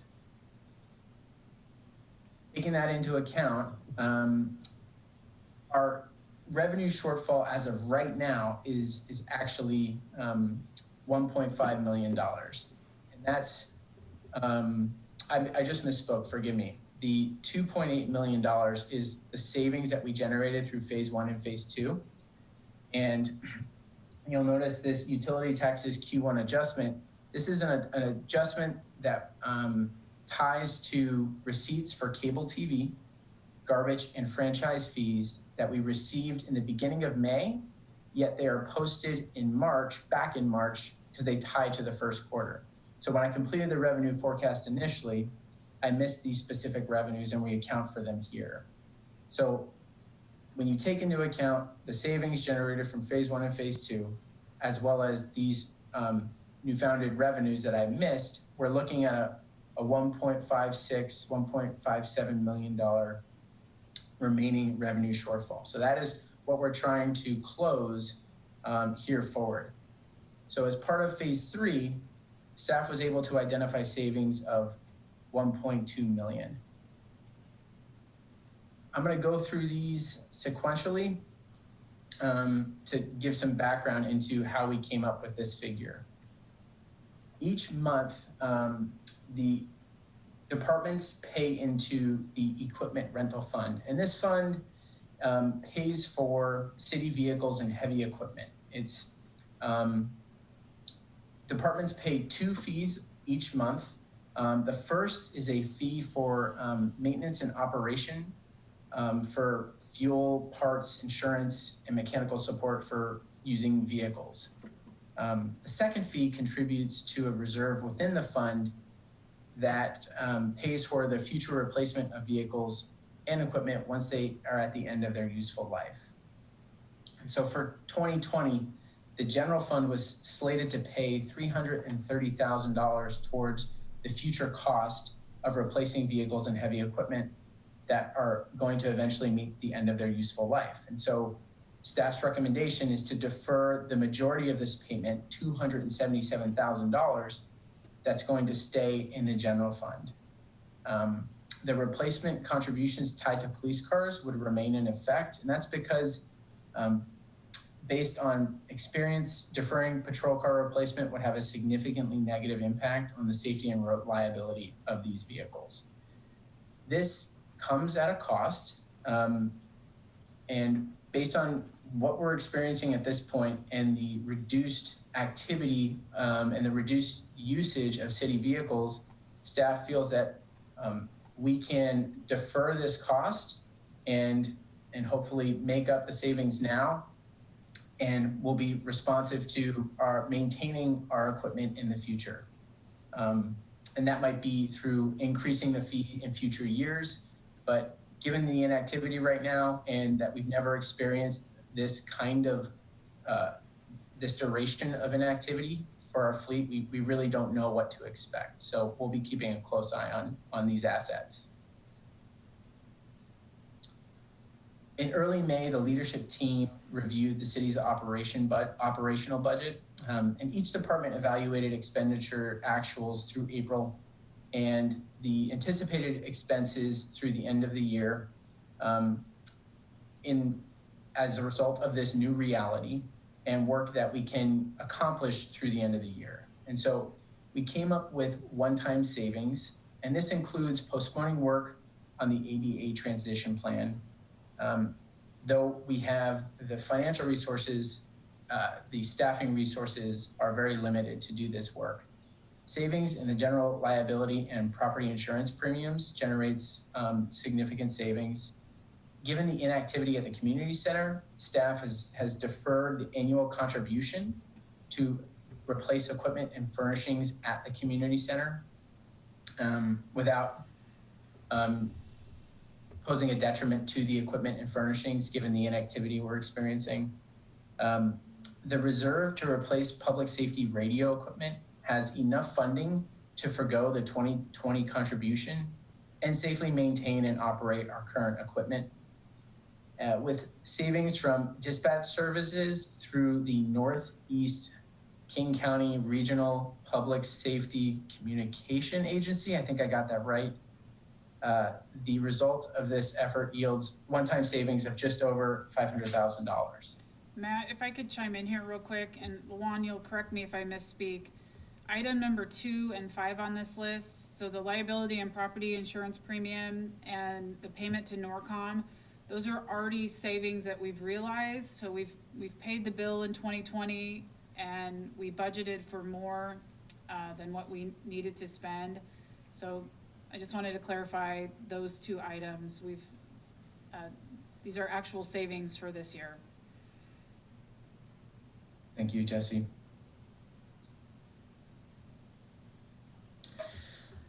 In March, the court closed in alignment with the governor's stay home, stay healthy order. It briefly reopened in April before Judge Stewart issued a second administrative order closing the court until July 31st. Although court staff have been working since the closure, a decision was made to implement furloughs until July to reduce court expenses. And this generated a savings of $13,000 over that 75-day period. Several layoffs have been implemented in the Community Planning and Development Department due to less than anticipated revenues. 2019 year-end revenues for CPD were 20% below budget estimates for the year.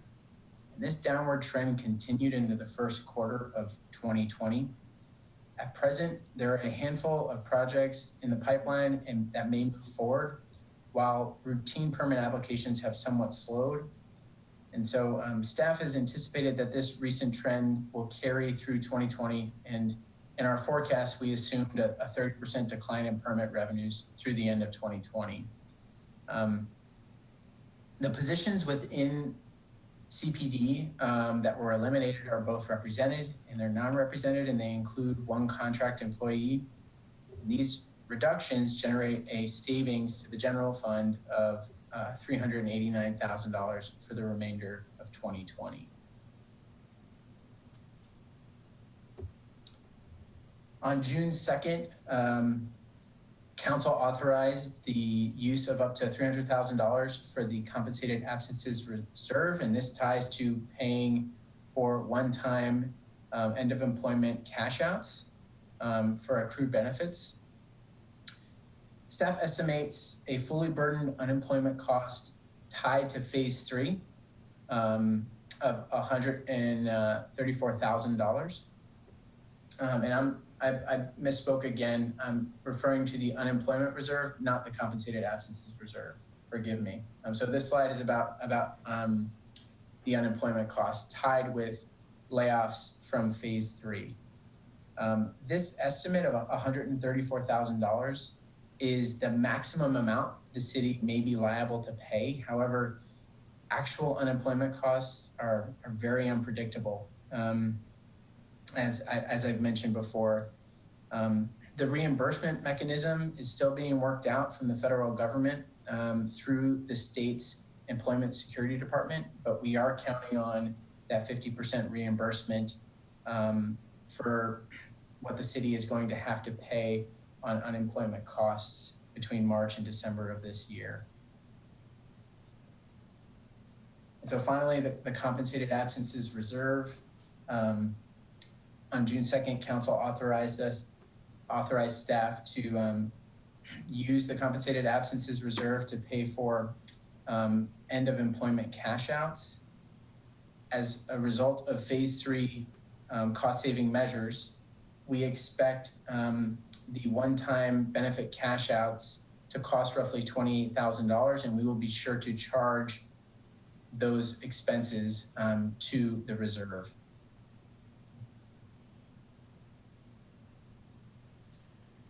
For the discussion just on the option of doing a citywide furlough, I'd just like to hand it over to Jesse. Thanks, Matt. Council, I think it was 2 meetings ago, we had talked about coming back to you with a furlough strategy. We have spent some time between meetings looking at this, and we have not included a furlough in phase 3. This is at my recommendation. A single day furlough would generate approximately $25,000 in savings in the general fund, and I was originally looking at a 3 or 4 day furlough that only gets us to $75,000 to $100,000, which, I mean, that is significant. I'm not minimizing it. Matt, can you go back? Sorry, there we go. Yeah. I need to be honest with you, given our current staffing levels. By the way, I should say that number, that $25,000 estimate, that backs out public safety personnel, and we also backed out EOC staff for the moment. And some of that is represented staff, some of that is non-represented staff, and so we'd also have to go back and bargain just to be transparent with the unions. So my recommendation right now, particularly given our staffing levels, we've done layoffs across many departments. I'm just concerned about implementing this at this time. That doesn't mean we can't look at it. As we start to see actuals come in for May and June, we could revisit this in July if we need to. I'm just very concerned about staffing levels and asking our already lean staff to take unpaid days and still meet service levels that our community is expecting. So that's why it's not included at the end of the presentation. If you'd like to talk about that more, I'm happy to do so. Matt, back to you. Okay. And so in summary, council, we were looking at a $1.57 million revenue shortfall. Phase 3 cost saving measures taken into account, the remaining revenue shortfall is $372,000. And again, this is up from what was originally in the agenda bill of $250,000 because I did not include the staffing adjustment that was made in the Parks and Recreation Department regarding the 2 positions that were reinstated. And so moving forward, staff is going to work to close the remaining gap. We welcome your thoughts and ideas on how to do so. We're engaging in negotiations with the city's labor partners, and we are actively pursuing additional resources from the state and federal government. And Matt, before you click slides here, can you go back? I just want to make sure that the council knows where we're at with our labor negotiations. City Council, we've been actively bargaining with AFSCME Union. I want to thank them. They've been collaborating with us during some, very difficult circumstances. The police collective bargaining agreement expires at the end of this year. So as soon as we conclude with AFSCME, which we're very close, we will begin conversations with police. And I want to also acknowledge that I have not done any follow-up work with the fire union at this time. Thank you, Matt. Finally, we are preparing to come back to council next week and evaluate the options and opportunities facing the thrift shop. That includes potential renovations, dates to potentially reopen the thrift shop, and what that may look like. So plan for that next week. And with that, I'm happy to open it up to questions. Thank you, Matt. Councilmember Anderall. Matt, could you stop sharing your screen so we can get everybody back here? Sure. Thanks. Okay, thanks, Mayor. Thanks, Matt, for that presentation. Very relatively easy to digest for a non-financial person, so I appreciate that. What I was curious about was the reduced transfer to the equipment rental fund of $277,000. I know that there are a number of other specific funds within the city. Are we looking at reduced transfers to other funds? Are there opportunities there to help close the gap in that way? And I'm sorry, second, is this a one-time thing, or could we anticipate doing this annually? Staff does not recommend doing this more than one time. This is a one-time savings. We run the risk of not caring for the assets that we currently have and equipping the city to continue to provide or acquire the assets we need to provide the level of services that the community has come to expect. So this is a one-time savings. It comes with risk, specifically as it relates to equipment and heavy equipment and vehicles. But given where we're at and using staff's best judgment, we think we can forgo that investment this year and only this year. We would not recommend doing it beyond this year. We also looked at other funds and took a hard look at where we could potentially find additional savings. For example, we looked at the equipment fund, the technology and equipment fund. And this is another internal service fund, but this has become, this specific fund, which funds computer hardware and software, is integral to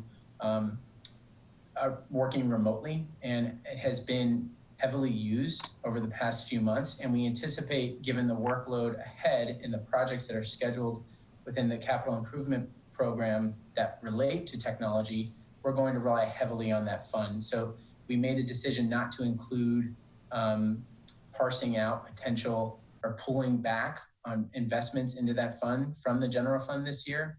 We decided strategically that we're going to need to make that investment to continue operating at maximum capacity. I welcome any other thoughts from Jesse or Jason.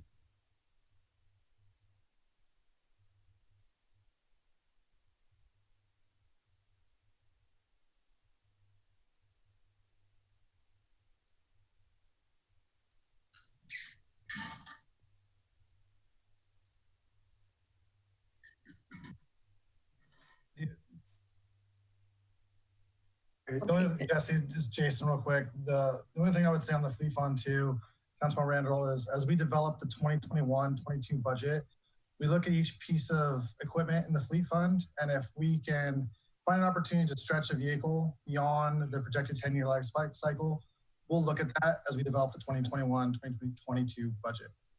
Great. Okay. Thank you. Thank you.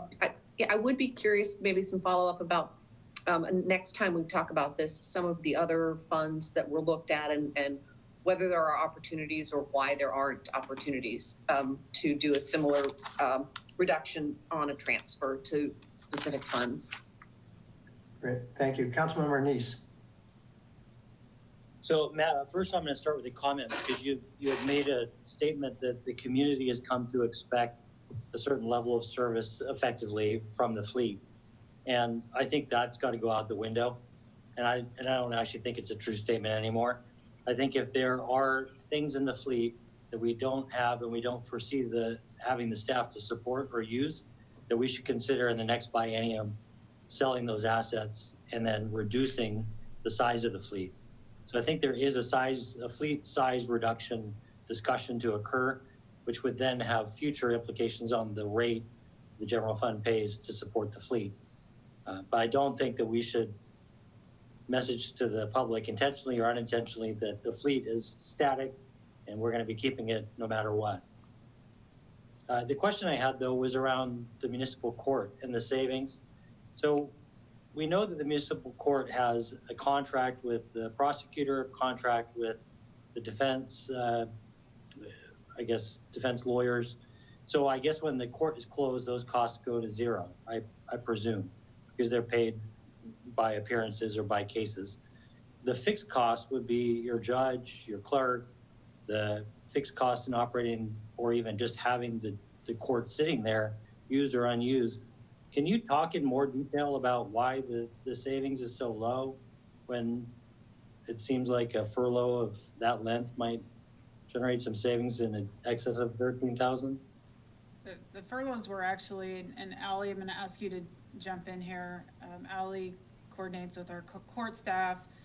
BO, who's here, he coordinates with our public defender and our prosecutor.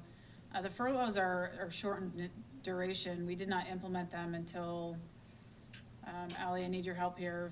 First part of May, mid-May? About May 10th, May 15th. And the court staff are still working. We have actually a mountain of paperwork that has to get processed still daily.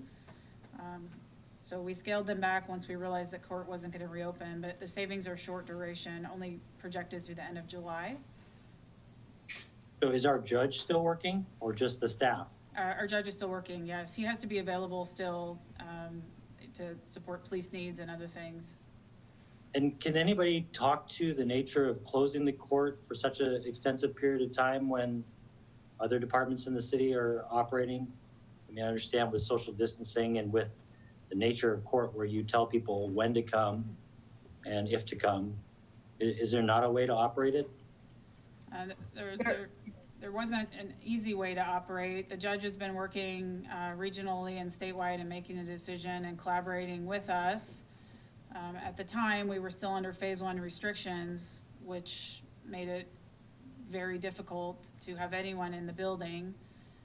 Frankly, the governor's order says you can't, government buildings are closed, although the judge could have probably overridden that. So we're working now on what it looks like to reopen. And we have Zach Hoovener, who you heard from earlier tonight, working with the judge and the court staff on a whole new procedure. So it'll probably, if you've been to the doctor lately, you have to wait in the parking lot. That's probably how our court will operate. They're working on what other restrictions they can put in place. A lot of times when people come for a court case, they do bring family members with them. So there's a whole procedure. We also looked at moving court to council chambers, which is a bigger room than our courtroom. I think we've scrapped that idea at this point. So that's all being worked on right now, and we're planning to resume services.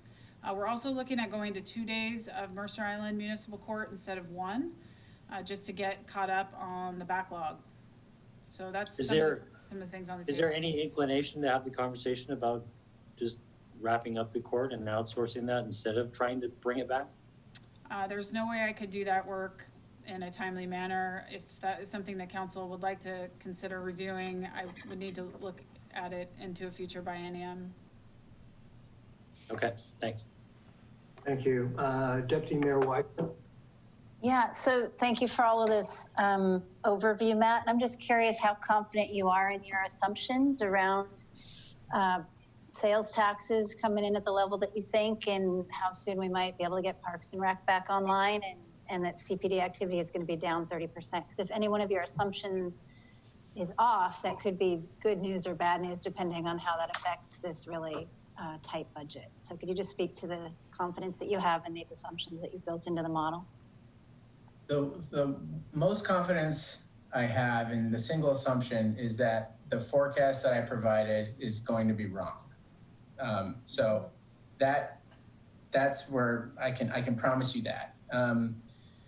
We don't yet have enough data from the pandemic at this point in the year to revise our assumptions. I would like to do that. I'm going to do that as soon as we can. We're tracking and looking to get May actuals into our accounting software as soon as possible. But at this point in the year, I don't have enough information to make any revisions at this point. Matt, I can take the question about the community center, and council, I'll remind you that we've laid off the recreation staff. We have retained some of those staff into completely different roles in the EOC. And the assumption right now, so we have no funding. We've taken that all out of the budget through the end of the year for the community center and recreation programs. For the community center to come back online, we will need to set aside money to start it back up. We haven't even invested time or energy into working through what that might look like, because our back of the napkin estimate right now is we can't operate and be cash flow positive under the current restrictions. Even the summer camp guidelines that I shared with some of you was a ratio of 10-to-1, or group sizes no larger than 10, and they can't ever mix. We just can't make that work financially. So my advice is, and we've canceled programs through the summer, is I'd like to see what happens over the next 4 to 8 weeks. Ryan Daly, who's in the EOC now, he's certainly still doing some recreation work. And Jason Kittner and I are talking about some other scenarios to restart. But right now we're planning to stand down the community center until we see something different from the governor's orders. We are using the building, though. I want to make sure you know this. We're using it right now as our supply hub. We've got a couple crews reporting in and out of there so we can spread everybody out.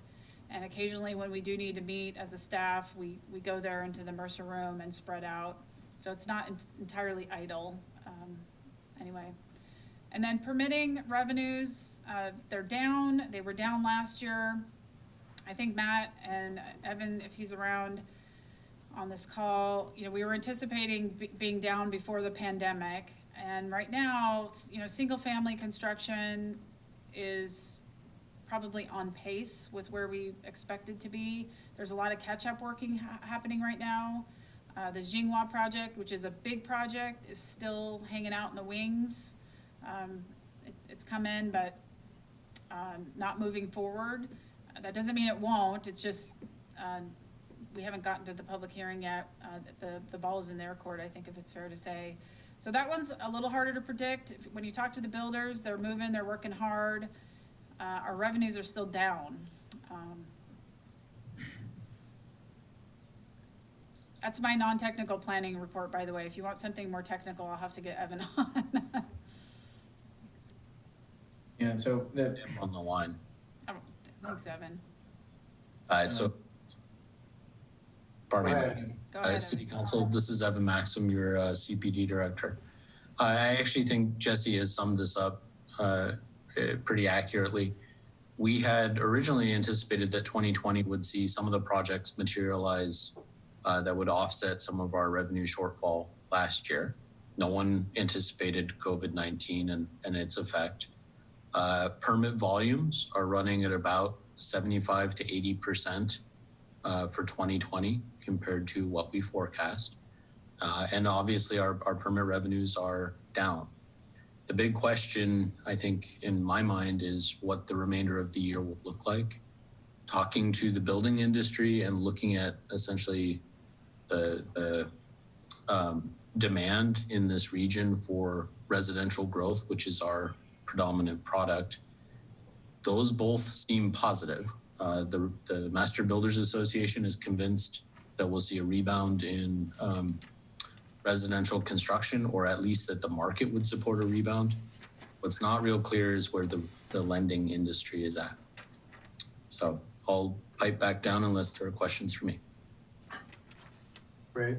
Thank you. Councilmember Jacobson.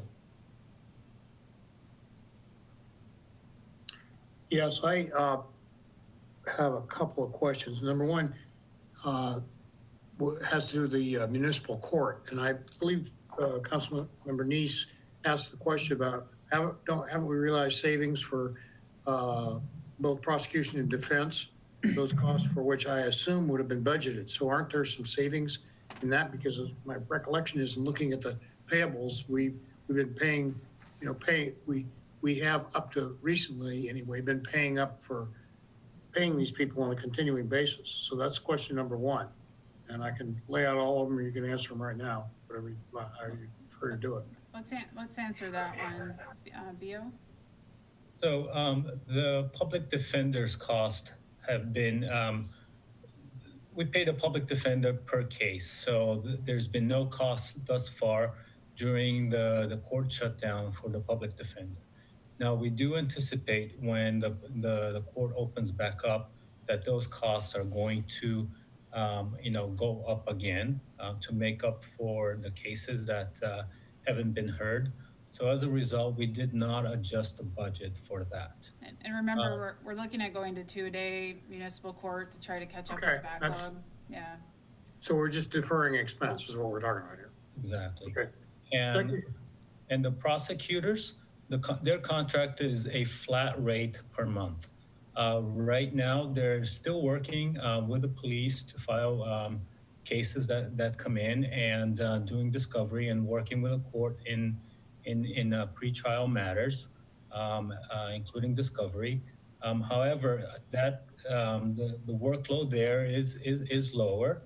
Nevertheless, we anticipate the workload will again pick up, and when that does, the cost will not change. So it's a flat monthly rate. Got it. Thank you. My next question, I heard you say, I thought, Matt, that sales tax wasn't tracking. And if I'm looking at the table, the comparison of year to date and last year to date, we are ahead of that, but I don't know how that comports with our budget for that. So I don't understand your comment that it's not tracking. Happy to take another crack at explaining this because it is somewhat complicated. There is the chart that you were looking at, council member, although it shows the amount of money, sales tax that the city has collected from January to April, the point of sale data, that those dollars are money that are from December to March. So we have a staggered collection. When we bring money in, it's delayed a month because of the lag time and processing the information from businesses to the state, and then the state sends it back to the city. And so even though this shows January through April, the numbers are tied to the period from December to March. And I'm happy to have the Deputy Finance Director add information to that.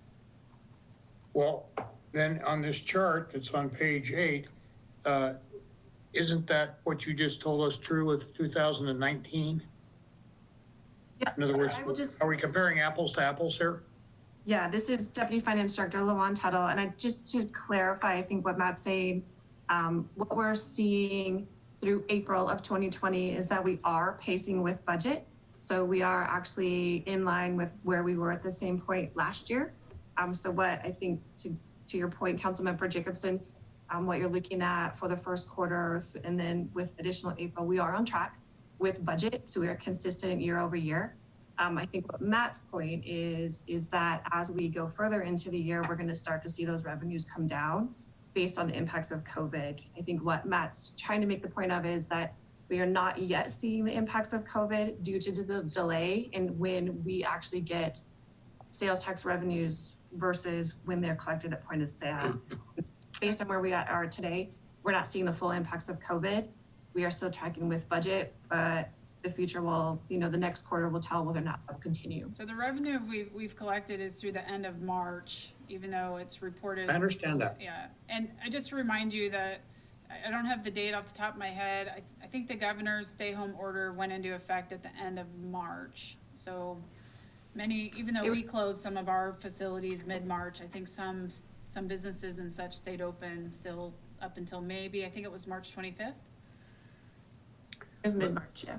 So, but in terms of it not tracking, that's what we forecasted won't track, because up to now it has tracked, or up through the end of April, according to this chart, it has tracked. So if I'm perfectly happy if you're forecasting doom or ecstasy. I am assuming that that is a forecast. And as Matt had said, forecasts are forecasts. Correct. What I would make a comment. First of all, my comment. I know you guys are working your ever-loving tushies off on all this stuff, and that it's something a moving target. It would be helpful to this demo contractor if either the copies of the slides came with the presentation, or the agenda bill had tracked the presentation. And I know all the information that Matt talked about is in here someplace, but I've been jumping back and forth and trying to, collate questions or answer questions in my own mind, and that would just be easier for me to track. And I'm probably the village idiot among the 7 here, so you can dismiss it that way, but that would be helpful to me anyway.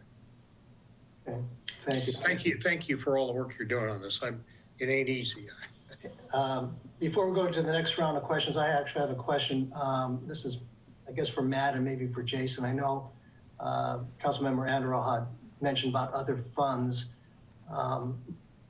My recollection is that there is for lack of a better term, a sinking fund of some sort related to the community center.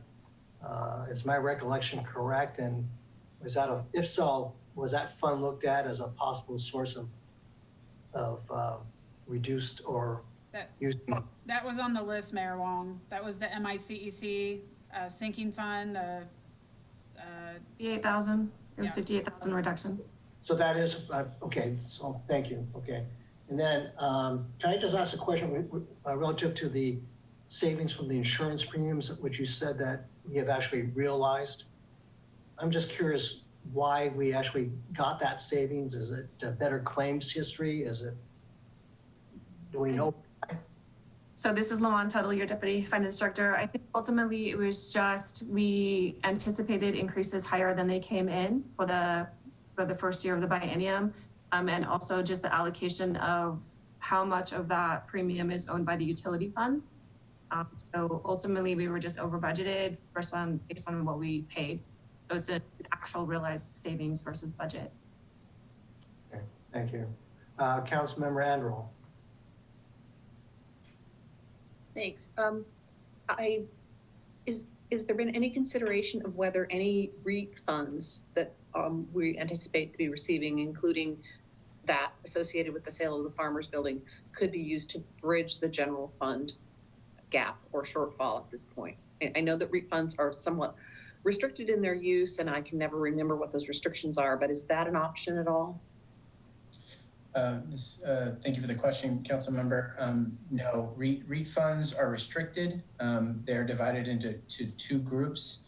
One group can be used for buildings, parks, and streets and trails. And another one can be used for the same things, except for it cannot be used for public facilities. So those are restricted revenues. They tie really to capital investments, and they're gonna, if the council, I believe for our discussion next week, we'll have a conversation and about potential savings within the capital program, where we could potentially use those REIT dollars elsewhere, potentially for the thrift shop renovations. But yeah, I was going to say, so next week specifically, we'll be taking a look just at the 1920 capital fund, projects that aren't going to move forward, what funding would be available potentially for the thrift shop remodel and the recycling center remodel because of that. And then the REIT funds help. I'll tell you, we've had a pretty fierce debate going on behind the scenes about how to project the rest of 2020 in terms of REIT funds. In our regions, the housing market has slowed down in some areas. Mercer Island, that doesn't appear to be the case. The house across the street from me sold in about 4 hours. So yeah, we'll talk about that a little more next week, but we're not able to use those funds for the general fund.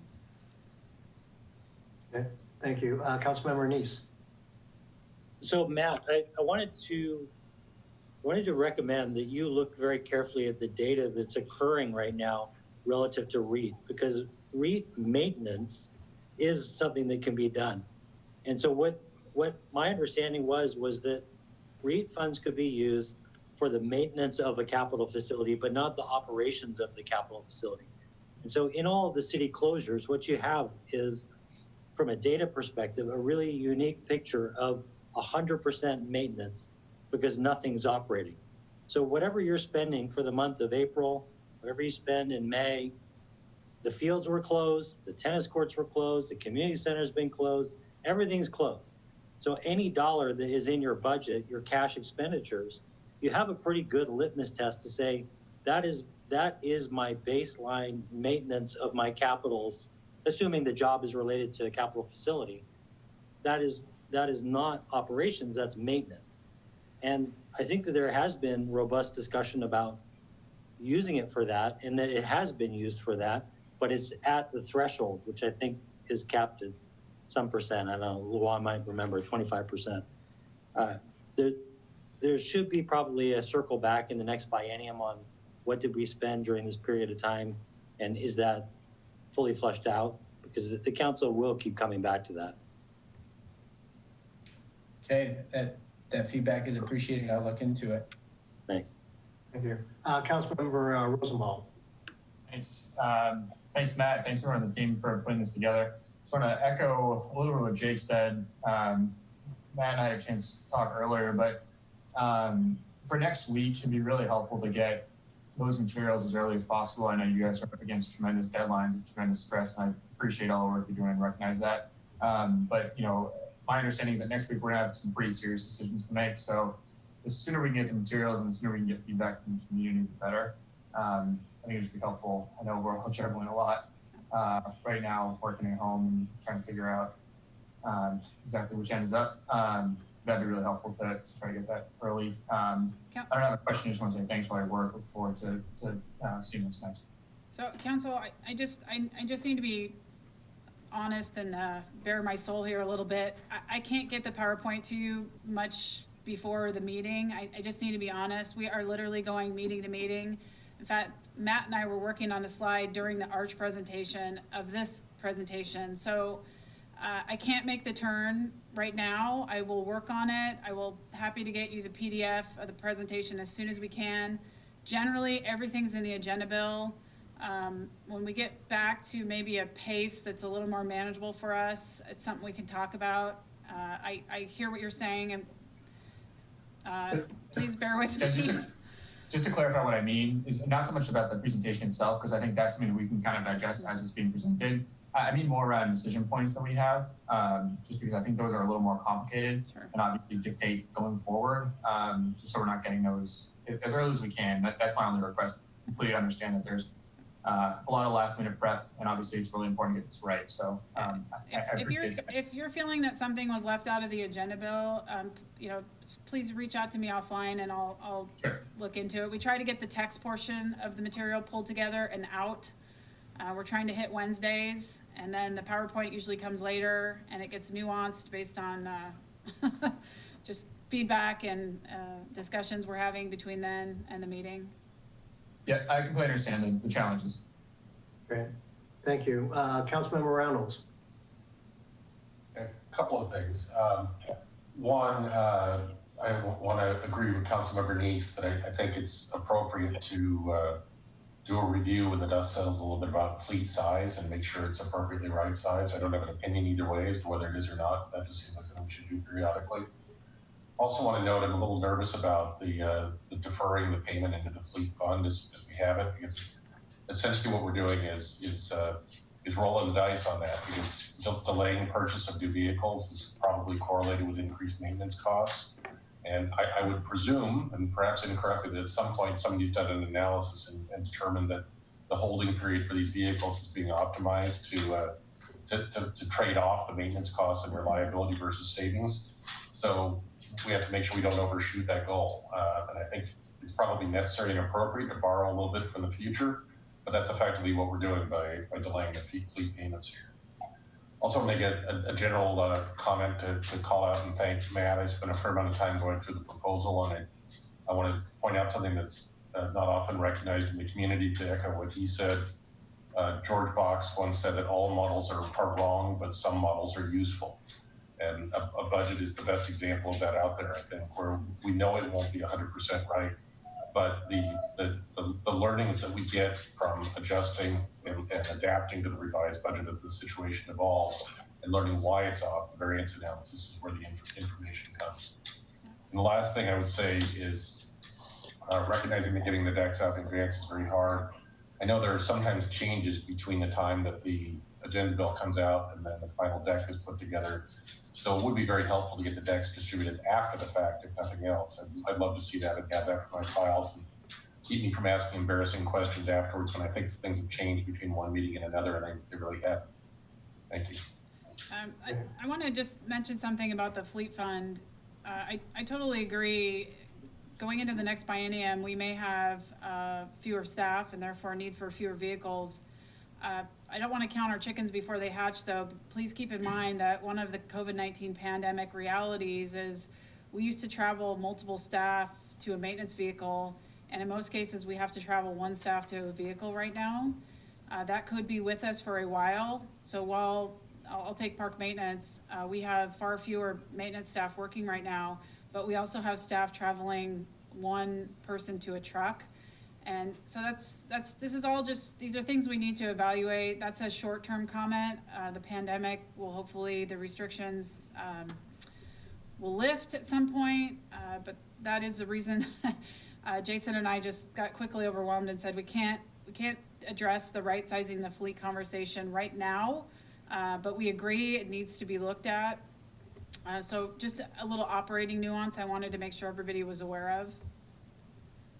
Yeah, I'll just add to that. We do track our M&O on the equipment. We have a really good conversation and discussions with our mechanic who sees every piece of equipment that comes in and out of a shop. And we feel confident that we can go ahead and forego this time. Our fleet's in good shape, and now's the time to make this move. We will continue to evaluate our fleet moving forward and make adjustments as needed in the next budget biennium as well. And Councilmember Reynolds pointed out something too about, kind of, I don't know if this was your word, but, gambling, right? We may need these resources in the future. We do have our fleet and our equipment wasn't used as heavily, at the end of 2020, we will be able to safely say that our fleet and equipment were not used as heavily as we had planned in 2020. So there's a hard to quantify right now wear and tear savings that will be realized. Some vehicles, some pieces of equipment may wear out sooner. That happens just today. And some will have a longer life. And, we'll be taking a look at that. But we did have downtime, right? And that was significant. Okay, Councilmember Jacobson, your hand is up. Yes, what Craig suggested, and simply send the slide decks afterwards is a very good suggestion, and that'll allow at least me to go back and come to peace with all that stuff. So good idea, Craig. Quick question, Deb, if you're on the line, I'm not sure if we've been keeping up on this recently, but we were posting the PowerPoints somewhere. Can you refresh me on that? Yes, as of the last meeting, all of the PowerPoints have been added to the online agenda. It's just simply added to the online agenda. So if you go to that particular page on our website and go to the HTML, that's probably the easiest way to locate those. And if anyone needs assistance, Deb would be happy to point you to where they are. Mm-hmm. And when does that usually get posted, Deb? Within 24 to 48 hours of the meeting. I'm working on tonight's meeting right now, as a matter of fact. Okay. I see there's a number of hands still raised. Councilmember Reynolds and Rosenbaum. It's now down. Okay, so it's been a great discussion in terms of hopefully providing staff some direction. I was trying to take notes. It looks like, at least in the short term, as we were trying to provide direction related to the phase 3 cost saving measures, comments I saw were basically related to the REIT. Take a look at the REIT, maybe take a look at potential other funds. The Muni Court may be something to take a look at as well. Perhaps more long-term is something to take a look at the fleet size. And so anyway, there are some direction that's been provided. I guess I have a couple questions maybe looking at next steps, Jesse. Yeah, I was, In terms of, I know that you're going to be talking with our other labor partners, but first of all, I guess there's a reference to looking at other additional state and federal resources. I don't know what that is. I guess I'd like an explanation or at least identification. And then when do you think we might be able to come back to the council regarding how to close this $372,000 gap that still exists?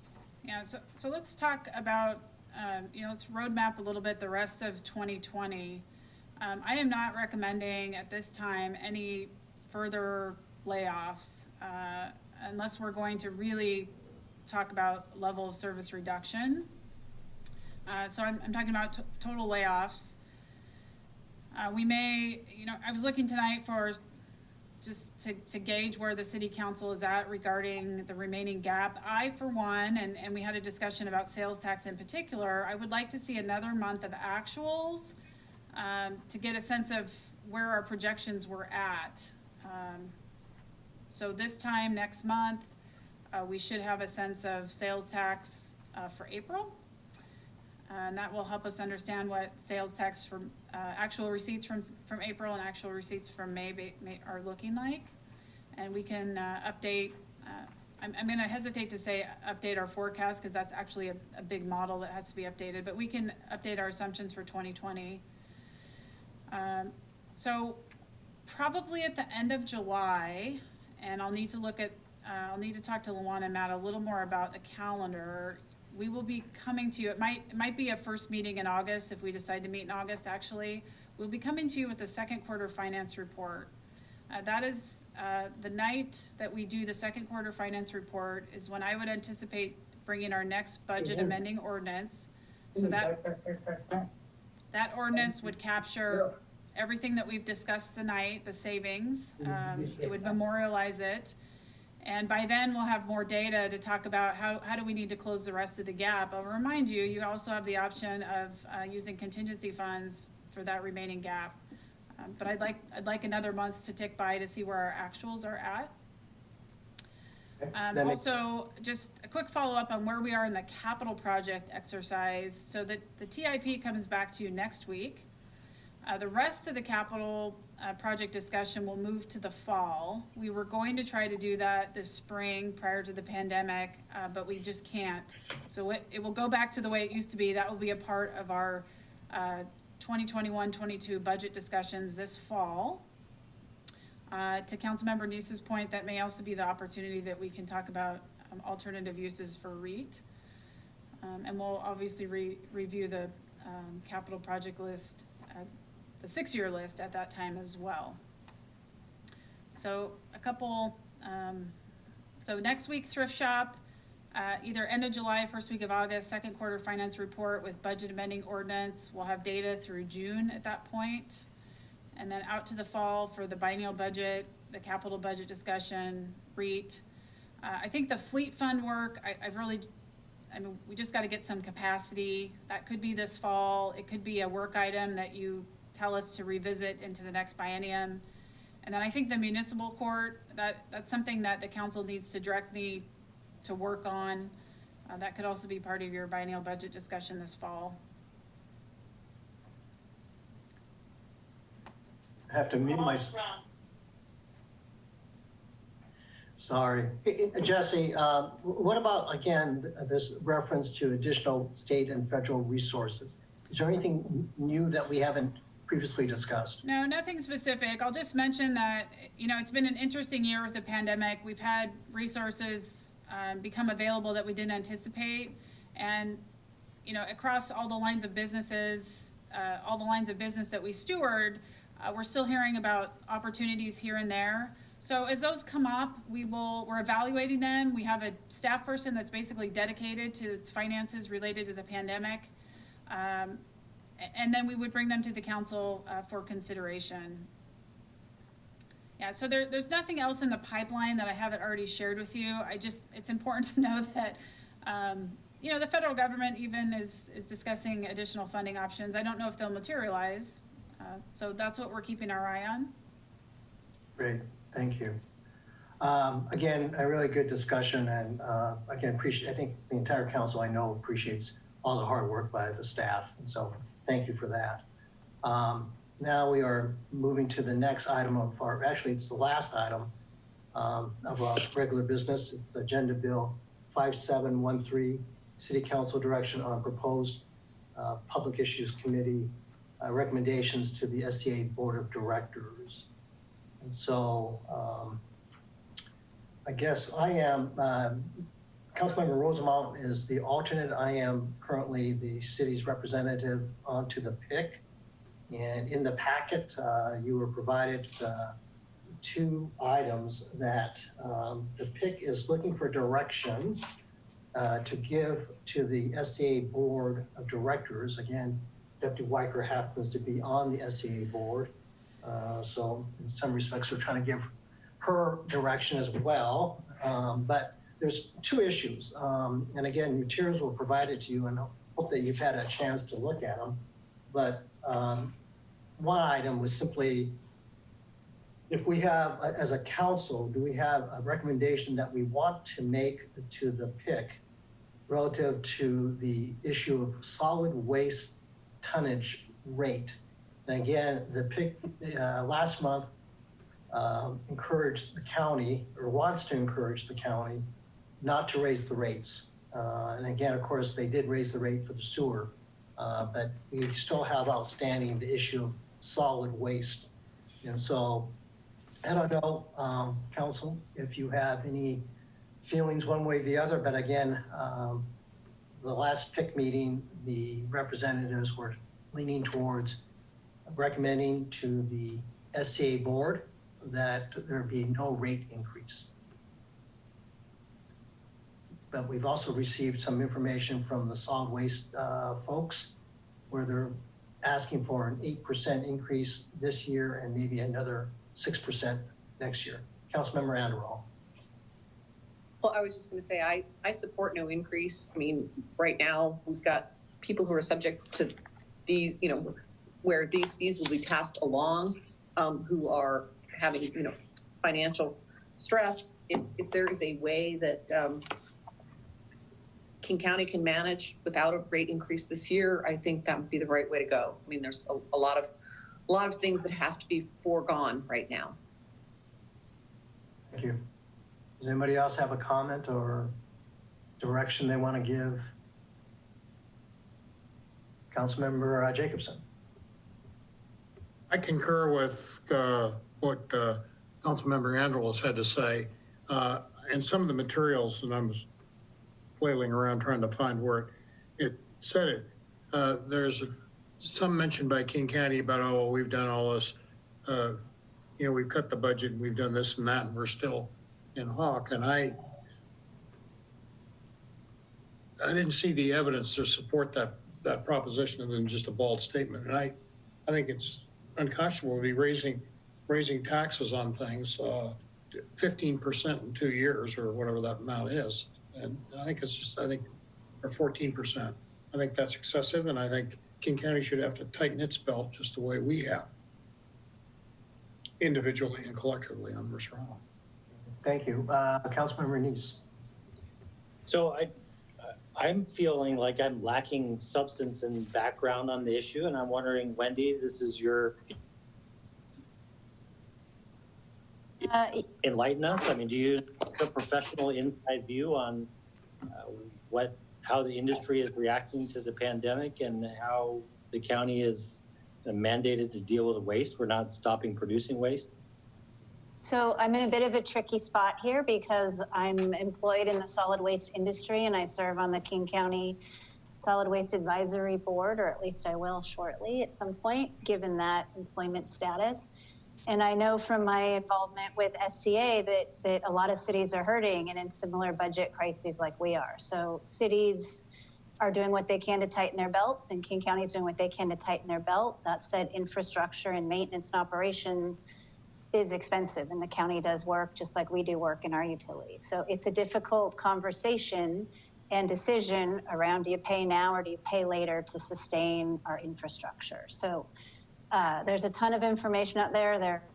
SCA and King County and all the different governments have all their different recommendations, and I'm gonna abstain from making a recommendation, but I will just say it's a difficult balance between saving money and not passing expenses onto our struggling homeowners and businesses at this point, at the same time recognizing that the infrastructure that we all have and count on as an essential service, whether it's water, sewer, electricity, solid waste, recycling, that costs money. It's capital, it's people, it's planning, it's rules and regulations. And so it's a tough time for all governments, ours, King County, the state, and this is a tough call to make. And ultimately, it's our King County council members who are going to make the call, regardless of our recommendation, regardless of what PIC said, similar to what they did with the sewer rates. I think cities were unanimous in saying no rate increases this time around, and the King County Council passed it with the information and recommendation that they had from their staff. So Benson, just as a follow-up, you said that we would be advising you and Dave, who would then be informing the board in this decision, but Wendy's just said she's going to be in absentia in that process. Does that change this conversation at all? Well, I don't know if it does. I mean, again, there are enough other board members. Yeah. So I would say that, you know, looking at what happened with the sewer rate, as Deputy Mayor Weicker says, I mean, the PIC was unanimous in recommending to the SAA board no rate increase on the sewer, and yet you saw that the King County Council did in fact raise it. But the amount of the raise by the King County Council was less than what they had originally, or what Dow Constantine had originally proposed. So I think, you know, I like to think that when SCA, certainly if it's a unanimous recommendation, albeit Deputy Mayor Weicker might have to recuse herself or abstain, it does have an impact. And so I think it will hopefully have some impact on the King County Council in their decision-making process. And so, you know, the comments that I've heard from other cities on the PIC, they're pretty strongly opposed to any kind of rate increase, but I think they now look for some sort of confirmation or just kind of a thumbs up from the PIC members. And that's what I'm looking for, is whether or not we have direction from you folks to basically represent that Mercer Island is in favor of no rate increase or is in favor. So. Well, I'm in favor of that as well as Jay and Lisa. Okay, all right. So I got 3 no rate increase. Dave and Craig, do you want to chime in or at all? I'd like to chime in and just comment in general that I'm concerned by the lack of information here, because it strikes me that it's very easy and very popular and very desirable to say, I don't want to pay anymore. And nobody does. I get that. But I don't really understand what's causing their costs to go up such that they feel they need to raise the rates, and what the implications are of not raising the rates. What's going to be cut if that doesn't happen, and how will service or long-term, you know, function of the solid waste division be hampered if they don't have that revenue? And I hope that they're looking to cut costs. An 8% increase doesn't sound like they are, but I don't understand what's driving that cost up. So I think we need to get some more information before I'd be willing to take a stand on this. Okay. I think information is available, you know, whether or not it's through the packet information I have provided or elsewhere. But, you know, I know that some of the arguments that what I've heard is simply we need the rate increase to maintain the capital improvements and going forward. Otherwise, a number of projects might get deferred.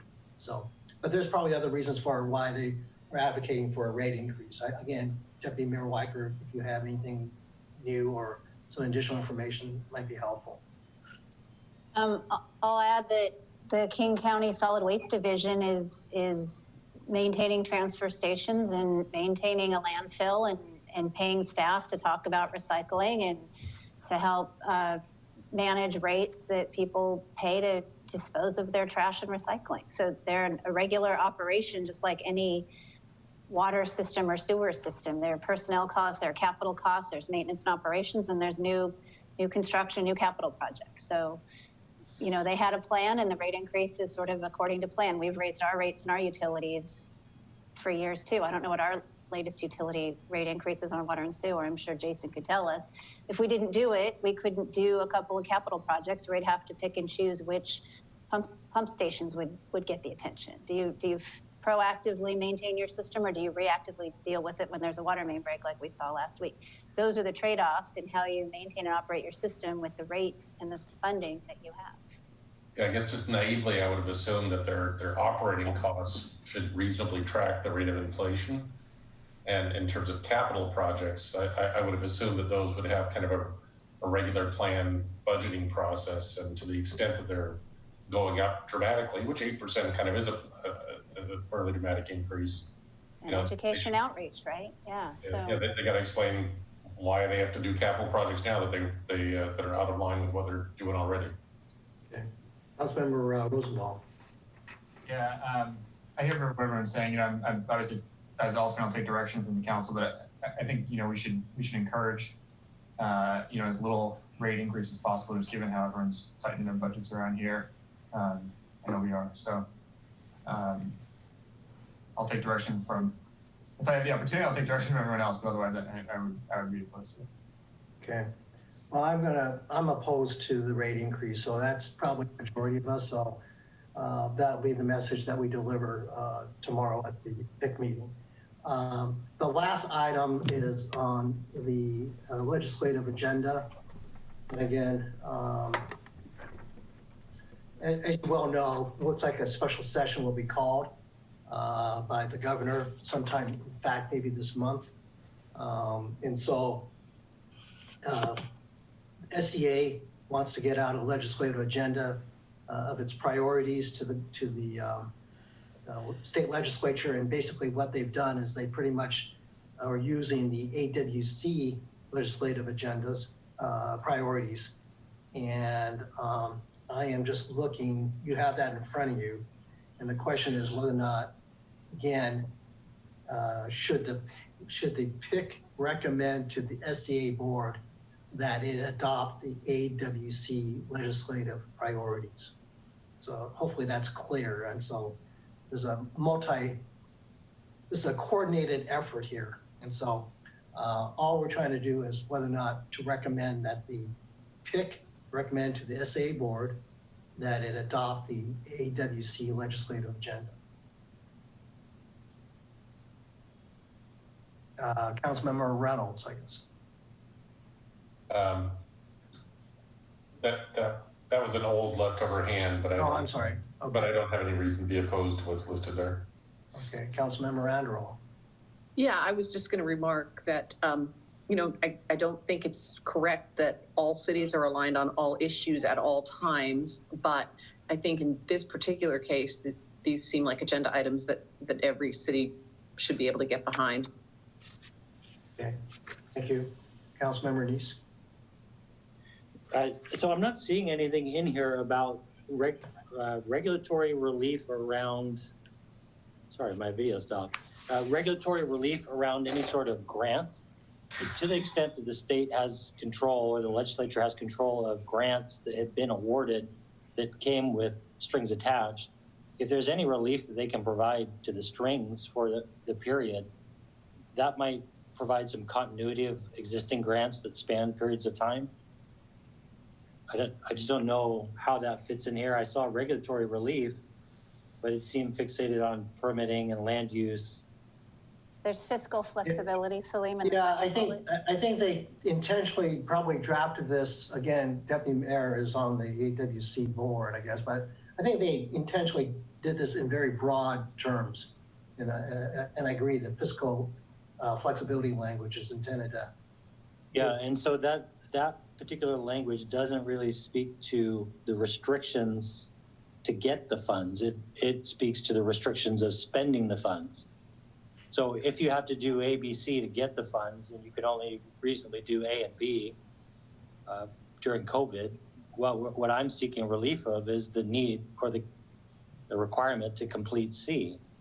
Which goes to the first bullet of financial support, right? So it's kind of a priority list, right? Financial support, flexibility, regulatory relief, like think of it as a priority list. And I think it's general because we don't know exactly who's going to introduce what bill around which specific thing. So this gives AWC the flexibility to respond and chime in these core values and principles. And by supporting these priorities through SCA, Mercer Island is saying, yes, we're there. And if anybody wants to go down to Olympia during special session and say, yes, help us with this grant and change these regs, that's the kind of support they're looking for. We can all agree on these principles. How it shows up during a special session that might last 3 days or 3 weeks is where we need a little bit of that flexibility for what specifically gets talked about. So I mean, I'm just giving you my ideas. I'm not trying to argue with you. I mean, that's clear, and what I'm suggesting is not clearly represented in here. I don't, if there's a process to get it in, or if there's just an ear you can bend to try and get that done, that's all I'm concerned with. Okay, I've made the note and I will raise it in tomorrow's meeting. And Mayor, I just want to flag one issue that's come up for us. It's very specific to Parks and Recreation. You may recall that our pros plan was in process and we suspended it.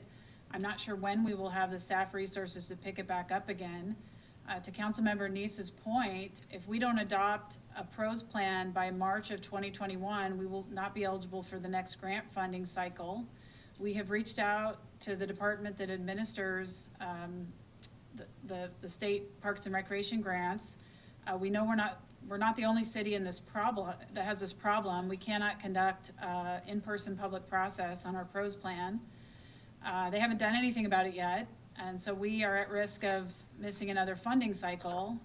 We've asked for at least a 1-year grace period. We think that would be the right thing to do. So there are some examples of we're just not going to make deadlines, and it's widespread. Right? I'm not even sure we've discovered all of them yet because we spent 3 months in crisis. Okay. So do we have a letter, Jesse, or a list? I mean, the pros plan one I'm familiar with because we've been talking about it. Like I said, I don't have I mean, we're still discovering the things that we're running into. So the top 3 or 4 of those, if it can bullet point in an email and get to Benson to get to Deanna to get up the line, and certainly include our delegation, will help. Yeah. Okay.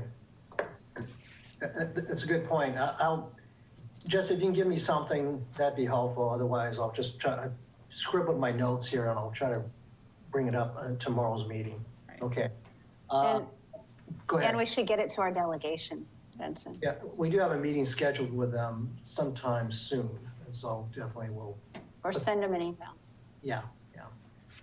I'm not seeing any strong objections to giving the thumbs up to the priorities, so I'm going to assume that is the case. Unless, okay, I see a couple of thumbs. That's great. Okay. Thank you very much for the direction, folks.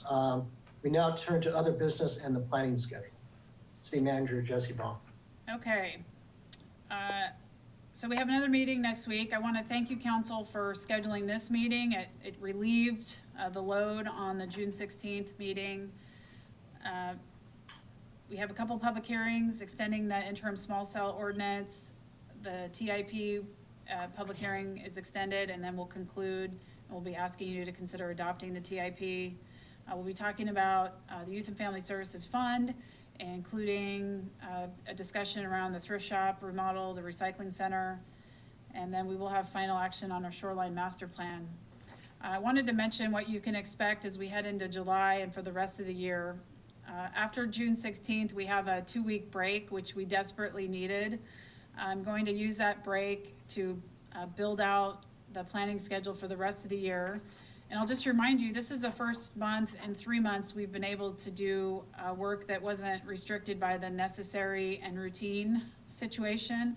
So we are woefully backlogged on agenda on council items.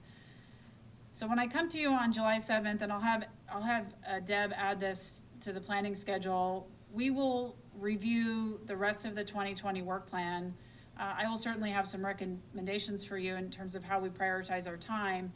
Ultimately, though, at the beginning of the year, you set the work plan and it will be your decision as to how it gets adjusted. So I'm preparing for that July 7th. I do think right now, I need just a moment to kind of map out the rest of the year. We may need to have a meeting in August And so Deb will be reaching out to you to check your availability for the first Tuesday in August. My thought was try to take the end of that month off still for sanity and recovery. So that's what's coming. We're going to try to get caught up. I've already started the conversations with some of the directors about work items that have to get done this year and maybe what they'd recommend pushing. And certainly Amanda Cavercamp, my assistant, was working on, I think we got derailed again last week, rescheduling check-in meetings with each of you. So we'll get those done in June because I would like to hear from each of you individually what your priorities are for this year, so that we can prepare for that July 7th meeting. Okay, so that is where we're at with the planning schedule. More to come, rebuilding our year. Great, thank you, Jesse. So it looks like the next meeting on the 16th will be, today is going to be a relatively short meeting. Probably the 16th, probably be prepared for a longer meeting. Any upcoming council member absences?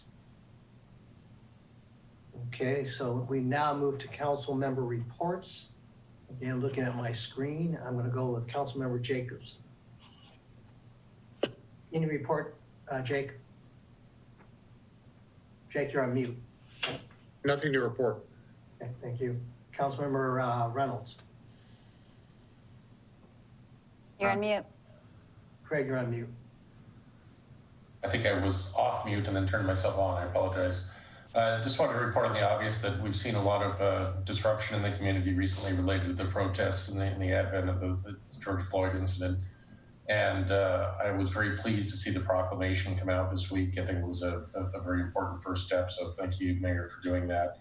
I wanted to let you know that Councilmember Rosenbaum and Deputy Mayor Weicker and I have asked the city manager to put this topic on the agenda next week so that we can begin talking about the city response to some of the issues that have happened and what the city should be doing to combat racism and foster a greater, more inclusive and welcoming and diverse environment here on the island.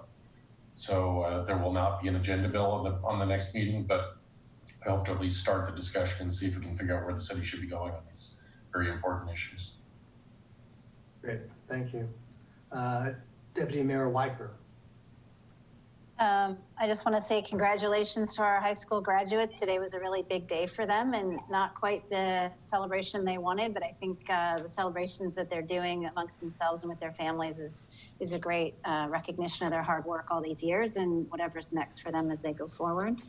I also want to let you guys know that the King County Climate Collaborative with the county and the cities has their latest commitment out. Mercer Island is a signatory to that agreement, and there's some interesting work that Ross, when he has a minute, could maybe get to and that we should all be aware of as we also want to look at climate action as well as our commitment to diversity and inclusion. And I too am grateful for this proclamation tonight and look forward to seeing what we can do in our community to help address discrimination and racism wherever and however we can. Great, thank you. Councilmember Neese. I don't have any. Okay, Councilmember Rosenbaum. Yeah, I've got a few things. First of all, it was I was really blown away to see so many people at the vigil on Wednesday night last week. That was really I found that really powerful. And want to echo what Craig said. The disability board met Friday to approve something. We're also having some conversations about trying to figure out thresholds for things. But I bet Laura from the city staff's working on that. I've kind of asked her to have the ideas fully baked as possible, just sort of given how busy our council calendar is now and in the near future. It was also congrats to the farmers market. We were there on Sunday, and that was great to kind of see that going again. I want to say congratulations to all the high school seniors who graduated. I actually was able to watch all of the graduation today because my makeshift office here actually overlooks the parking lot in high school. And it was really cool to see all the kids, not kids, young adults at this point walking across the stage. And I know all the parents in the cars were super proud of them. So congratulations. I know this obviously wasn't a graduation anyone envisioned, but the looks on everyone's faces today was really inspiring. So we'll keep working on their behalf. Great, thank you. I also attended the vigil on the 3rd of June, and I was also much impressed. It was also special because two of the organizers were 2014 Mercer Island High School grads. So it was a very moving event. I know a number of us also attended the K4C Summit and work session, so that organization continues to move forward. And then lastly, I think the city clerk sent out a notice asking for people to consider volunteering to represent the city of Mercer Island at the AWC business meeting. And I think I've gotten a couple of responses or heard. So we'll formally appoint our voting representatives next meeting. So that's all I have. There being no other business to come before the council, the time is now 7:56 and the meeting is adjourned. Mayor, sorry. Yes. I didn't get called on for council member report. Oh, I'm sorry. I think your picture, sorry, go. It's okay. I didn't have anything. I just don't like being overlooked. And I did though notice that some of the nets have been strung in the parks for the tennis courts. And at Homestead Field, there were people enthusiastically playing tennis yesterday. And so, kudos to the Parks Department and to the citizens for, gradually resuming some semblance of normal life. Great, thank you. And sorry about that, Councilmember Anderall. Again, as a reminder to the time is now 7:57 and the meeting is adjourned. And again, please stay seated until the city staff has terminated the broadcast. Good evening and stay safe and healthy.